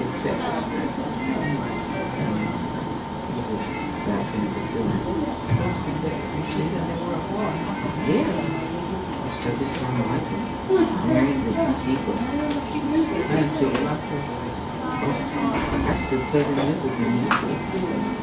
I still play the music.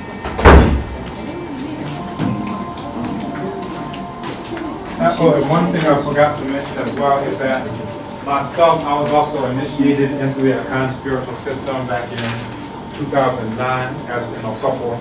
Now, if you ask anyone today who is a Kambon Osofo, they'll ask you what church, because they use that as a translation for pastor. So the original meaning of it has almost been lost in society, but this is a term that predated Christianity and any of those things. There are several instances of things like that where the term has been co-opted and now the original concept has been obliterated. Before I came to Ghana as well, I was also initiated into the Yoruba spiritual system, and here on the right hand of Ifa. I already mentioned my mother was initiated, my father was also initiated recently. So, you know, in our family, this is what we, you know, deal with what we do. Your parents are still in Brooklyn? No, they're in North Carolina. Oh, that's right, you said that, yes.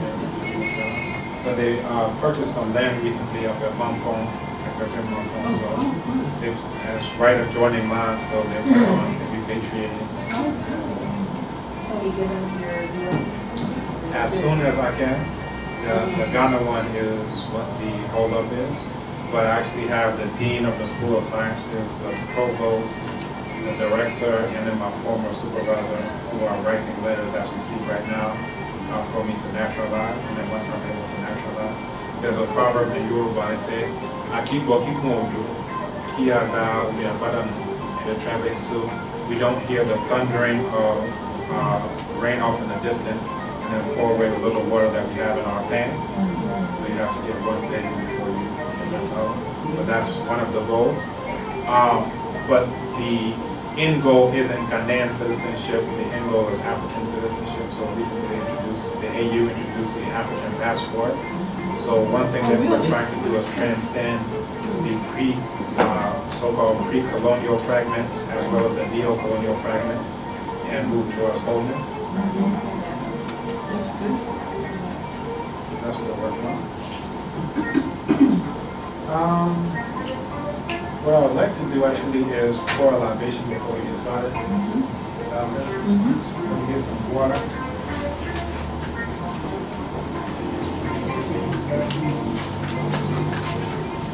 Everyone is familiar with libation, correct? Yes.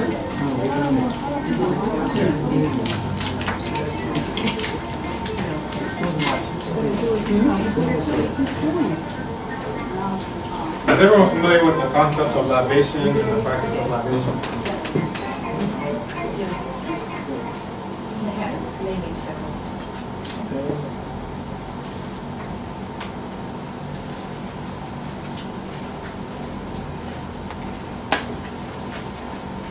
So when I speak, as I pause, you can say one of several things. You can say, "Yao." Yao, right? You can say, awusio, Yeah. right? Or you can say yeah. Yeah. Or Zio. Right. So it's zio. It's coming from awusio. So awusi is the spirit of a Sunday born. So awusi, and it has the same root as wusie, which is smoke. And the idea is that something that is intangible, something that is ethereal, something that you can't necessarily put your hands on. And those who are born on Sunday, they're seen as being spiritual, and it's because of the same thing. So you'll hear it just as zio, zio, but when in its fullest articulation, it's awusio, awusio, awusio. Right? And that is the soul of someone who's born on a Sunday, right? And it's also the divinity associated with that day. Okay. Otumfo arade nyonko pontwede mponkwa me yechira wonsu ni ama wonsu Zio. asasi ambonye mo asasi odi amo sama edie ni die mrefe due abo ndi asamo do so nte yin mi bo ni ba ko ne for ba ko na as you turn on konkon turn on proper turn akone di won sa be fumini as you jebi aso bo akwa so zio defo mi na free edition of for apia na to mi na momra ye na no sama fo mi na momra mi je mo su ni na de die ene se ene ye ukriara ewia ye so mo kwa na kwan san ye so mo nyansa ye so mo nkoso ye so mo bi man dore na obi a opese abi man jijage o jan hye na zo nyina ase na nka ba ho nyina ye so mo hire nyina akose mo hire ho nyina free amama ne na ba no mo hire bia mi ya kai wanda roma mo hire nkose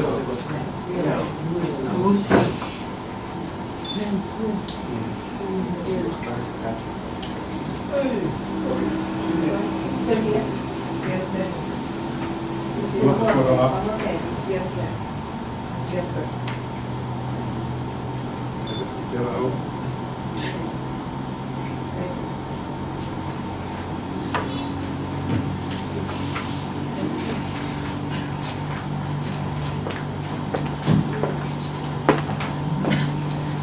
Now, in terms of libation, you have various takes on libation.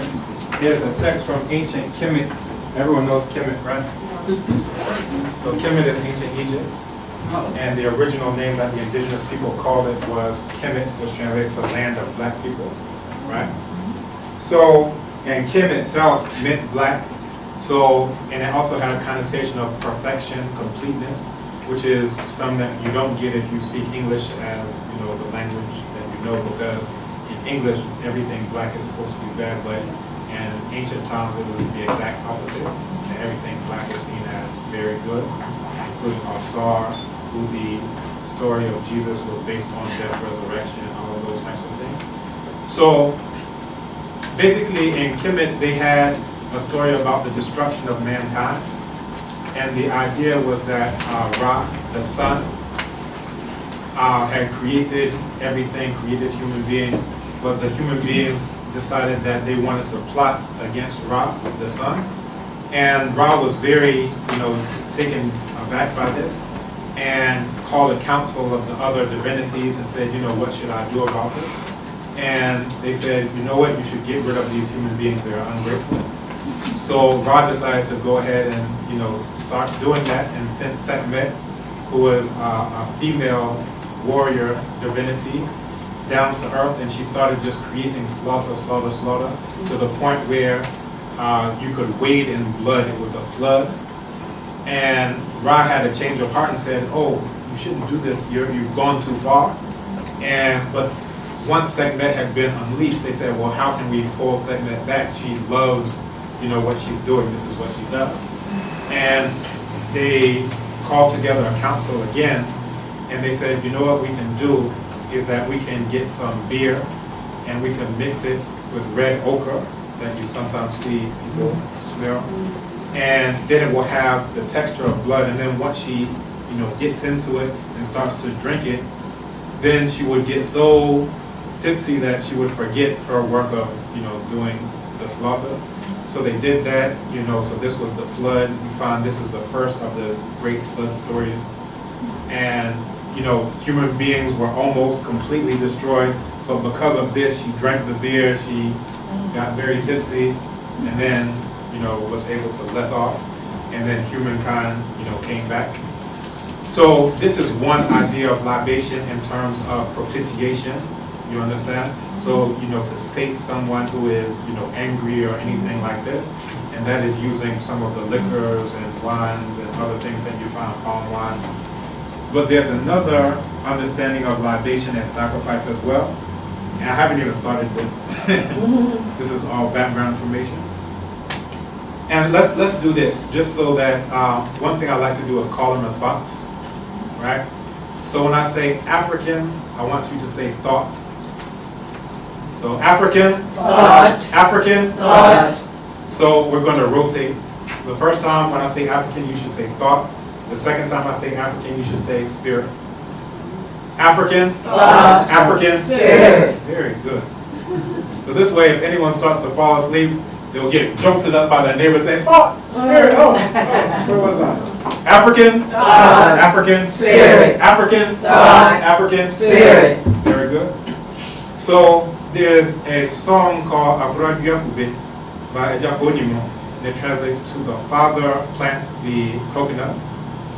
And it's a song, but he sets it up by saying, okay, once upon a time there was a man who was 98 years old, and he decided to go into his backyard and plant a coconut tree. Now, backyard is bigger than what we're thinking about, maybe in Boston or wherever. Backyard is like the bush. And as he was walking into, his backyard, he came across a young man, and the young man said, he saw what he was doing, he said, what are you doing? You're planting this coconut tree that you won't survive long enough to reap the benefits from it. We're the ones who are going to get it. He says, Menana, my grandchild, it's also the same word that we use for grandparent, we'll come back to that. He says, my grandchild, I'm doing this for the future generations. You understand? It's not for me to take, advantage of. And the idea is that the ancestors and the descendants are one, that they reincarnate, time and time again. So this is the idea of sacrifice. Now, sacrifice, he could have taken this coconut and gotten all the nourishment, all the nutrients from it, but sacrifice is saying that as opposed to me getting all the benefits, I'm going to put this to the side and allow it to grow so that future generations can get the benefit. African? African? Spirit. Very good. So that's, another take on sacrifice, and it's related very much so to libation, because once you decide I'm not going to take the seed for myself, I'm going to sacrifice it and put it into the earth, right? Then you also pour water on it, and that's what is your contribution to help you give life. Now, if you go to shrines today, you'll see them using things like any type of European hard liquor. And if you put that on the seed, it would kill the seed, right? A report just came out, and Johnson & Johnson is going to have to pay all of this, basically lawsuit settlements, because it was found that baby powder is a carcinogen. Now, if you go to these shrines, you'll see them putting it on, and people spinning around, they're doing it. Now, originally there was something called shri, which is this white clay. In Kikongo language from Congo, they call it Mpemba. We'll come back to that point. But this is something that's actually healing, where you can find toucans and macaws and other types of animals who they can eat berries and things that are poisonous, and then they go to the riverside, they ingest this, and it has adsorbent properties. So all the toxins that are in there is able to pull it out, and then they never have any type of adverse effect. So you find throughout the continent, people have this understanding of this white clay, and you'll see when they're doing spiritual ceremonies, they'll put this on, and what it actually does is it removes the toxins, from their body. So you'll see the black powder, you'll see the white clay. This is what we're talking about, we're saying black and white powder, because now they sell on the market activated charcoal, that's the black powder, and then you see the shire, the white clay, that's the white powder. Both of them do the same thing in terms of having these adsorbent properties. You also have this understanding, and then they'll put marks in you, they'll rub the black powder inside of it, and it will actually be pulling the toxins out of you as well. So, I have a question. yes? So that means when we use taco, that's the black power that you're talking about? They have a very specific way of making it here. They use 77 different herbs in order to do it. But if you like go to a Whole Foods, they sell activated charcoal. So if you have an upset stomach or anything like that, you can take this activated charcoal, and it does the same thing that, you know, a very special ritual one. They call it moto. Moto. Oh, yeah. Yeah. So you have sugar and moto. So this is black I'm talking powder. about the charcoal, I'm talking about the charcoal back home. You know how in the summertime we use charcoal to cook chicken and food. Oftentimes that one is treated with different chemicals and other things to So make it's not it. the Like, same? it's charcoal, but you want one that hasn't been dipped in chemicals to make it, you know, do all these types of things. So a natural type of charcoal is the same thing. Okay. Right. So what they do with the herbs is that they burn it and then they grind it down, but it's basically the same thing. Charcoal is carbon, right? And the carbon has these properties. Where it And you can said Whole absorb. Foods sells it Any place that sells like any type of natural products, you know. So it's now a huge thing. Then also the white clay they also call it kaolin powder. And if you ever heard of kale pectate, that's what the kale is. Because what it does is you drink it and it has those absorbent properties. So these are things that your ancestors have known for thousands of years. They've taken the same thing and now they're selling it back to you and you're saying, oh, look at the wonders of science, right? But this is what we're talking about when we're talking about black and white powers. So I was saying all of that to say you have two things, water as libation and then sacrifice in the form of a seed. And what that does is very literally, it brings libation away from just something weird that we don't understand to us very literally ensuring that you're pouring this to the ancestors because the ancestors will come back. And there's a poem called Sufis Breaths, and it's by Drago Diop out of Senegal. African? Thought. African? Spirit. African? Thought. African? Spirit. Very good. And basically it says that the dead are not dead. They can find them in the embers of the fire. You can hear them in the rustling of the trees. You can hear them. And what they're saying is basically what one of the laws of physics tells us, that energy is not created or destroyed, it's only transformed. So the idea is that the same molecules, however you want to call them, that are running through your blood, running through your veins, that are part of you, are nothing but the same hydrogen, carbon, nitrogen that was a part of something else, you know, years ago. You understand that it's not brand new water. Let's say human body is 70% water or so. So this is a new water that was created just for you, that the same hydrogen, the same oxygen was in another place, perhaps in a leaf, perhaps running through someone else's veins, perhaps being drunk by someone. You understand? So when we're saying that the dead are not dead, what else would they be? So when you bury them, they go into the soil, plants go up, birds eat the berries from those plants, they go and, you know, it comes down as another. So think about millions and millions of years, how many transformations we've gone through. So it's not something that's so abstract, it's very literal, that the parts that are part of you were at some point in time part of something else, right? But this is all part of the African worldview to help us understand things like libation, to help us understand things like sacrifice, that's sort of like the prototypical sacrifice. Instead of taking it myself, I'm going to give this to the descendants. So today we're going to go through what is African deep thought, what is African worldview, and how does worldview inform thought. You'll see that the deep thought of African people is a foundation of all these things that you see in libations, that you see in what we do at naming ceremonies, what we do at funerals, the songs we sing. All of those are just various manifestations of African thought. And the very first concept of monotheism, does anyone know what this concept? Yes. So monotheism is the idea that the supreme being, there's one supreme being. Does anyone know where that thought originates? You're in Africa, right? You would be correct. Very good. No problem. That may be in this set of slides or later on in a different slide. But there's something called African thought. African spirit. African thought. African spirit. African thought. African spirit. Very good. There's something called the Book of Coming Forth by Day, also called the Book of the Dead. And if you get a chance to read that text, you can read it in translation. It's one of the most translated books. You can find it online just even.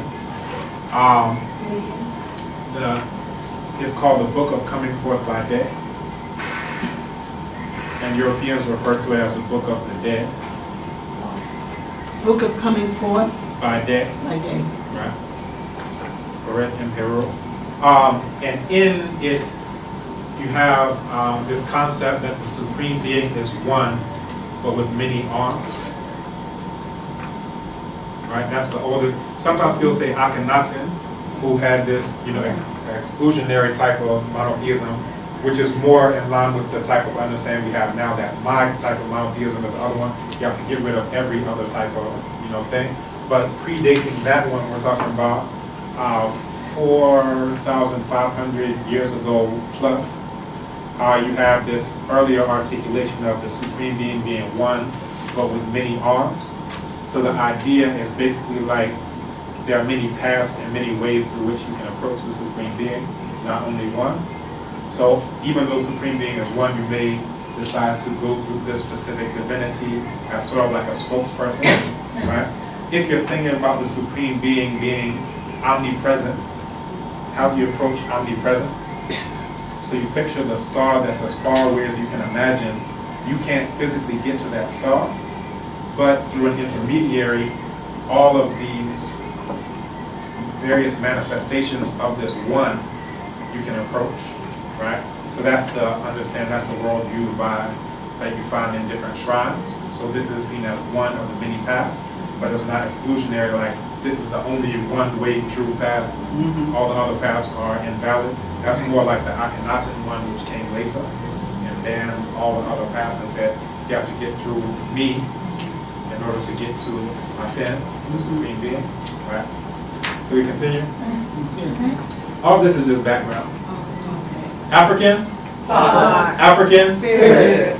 So as I mentioned, Kemet translates to land of black people, and this is actually got my pointer. I think I left it in the room, but it's okay. So Kemet, this is how you write it. So Kim by itself is black. This is what they call phonetic complement. It also has a sound, and then t. So Kemet. And then when you see this, it's letting you know land. Basically, it's a crossroads inside of a circle. So this is from under the short chronology, 3,400 BCE to 343 BCE. Also Kush has its own polity, 1,000 BCE to 625. However, even though the territorial state of Kush came after, the region that it was located in was a source from which Kemet sprang. African, African, Spirit. And then also Nebut, Nubia. So the origin of the term Nubia is Nebut. Origins of African and human thought, same place as the origins of Africans. So if you look at what the Africans in Kemet said that they came from the south. We can actually go into some of that here. So key concepts, Seba'it. So this by itself is Seba, it's a star. And the idea at the time of the pyramid texts, these are the oldest spiritual, religious texts in the world.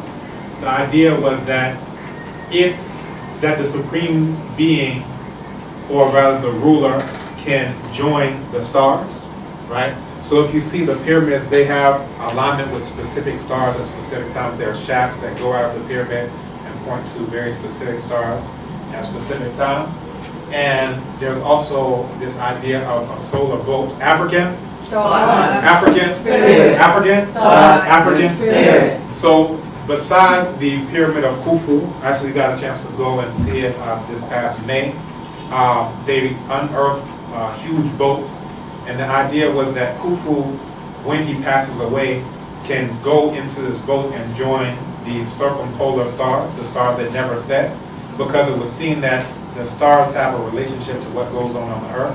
So it's sort of like representative democracy, that we elect you to go join the stars, and then you'll have a positive impact on our lives. So that's the pyramid text. Later on, you had the coffin text, and basically the idea was that instead of representative, you represent us. It's participatory. So all of us, have access. So inside of the coffins, these instructions were written for everyone, right? But Seba is a star, and the idea was that if you live your life well, you can become like a star. So Sebait, this is something that lets you know it's an abstract concept. And then it's Seba, to teach, teaching. You also have Rep, to know, knowledge, opinion. So human beings know by learning that through experience or conditioning, schooling, or study. If you don't live your life well. So the very first concept of judgment, right? If you know of other spiritual systems, African, African, Spirit. African, Thought. African, Spirit. So if you're familiar with the idea of judgment day, or that there's a judgment after you pass on, you can actually see a poster out here in the lobby of Ma'at. So Ma'at was the very first law system in the world. And the idea was that Ma'at was represented by an ostrich feather. And once you pass on, your heart will be weighed against the feather. So they have what were called the scales of Ma'at. So if you had lived your life in such a way that your heart was lighter than the feather, then you would go on to be like Asar. That's Osiris, as the Greeks call him. If you didn't, your heart would be devoured by what they call the devourer, which was a composite of various animals. You can see what it looks like. The mouth was like a crocodile. The body was something like a hippopotamus. It's like a combination of these different things. So the exhortation was for people to live their lives well. And, if they do, another concept is that you see a transition from the pyramid text to the coffin text. So in the pyramid text, it was thought that when a person passes on, that they go and join the stars. By the time of the coffin text, it became more democratized in a sense. Before anyone called Democritus ever exists, so it's kind of anachronistic to use that term. But by that time, the idea was that the ancestral realm was below, because everyone gets buried, so everyone goes below. So you saw a shift in the thinking, behind this. You find in various African cultures, depending on when they left the Nile Valley, some would say that the ancestral realm is in the sky, like the Yoruba. Others will say in Cielo, Asamando, and then they'll say it is in the ground, so that's like Akan. But then you also find people who refer to the Milky Way as Asamankwai. So, the idea that the Milky Way, all these stars, is the path to get to the ancestral realm. So basically, some Africans say it's above, some Africans say it's below, but the above predated the saying it's below. Right? You talk about coffin text? Yes. What does that mean? Right? Egyptian coffin? Yes, yes. So in ancient Kemet, originally they carved all these instructions of what the ruler needed to do in the pyramids, carved it in stone, right? So these instructions of how to ascend to these circumpolar stars, the indestructible stars, right? At a certain point, you had a level of aristocracy, and they could afford to do more, to have more elaborate tombs and other things. So basically, they started taking some of the concepts that were in the pyramid text and then having them commissioned to be written inside of their coffins. So now it went from only one person, that's the ruler, can go and join the stars, to now everyone or anyone who has the means, everyone gets buried in the ground. So now the ancestral realm is more accessible, right? African, Thought. African, Spirit. African, Thought. African, Spirit.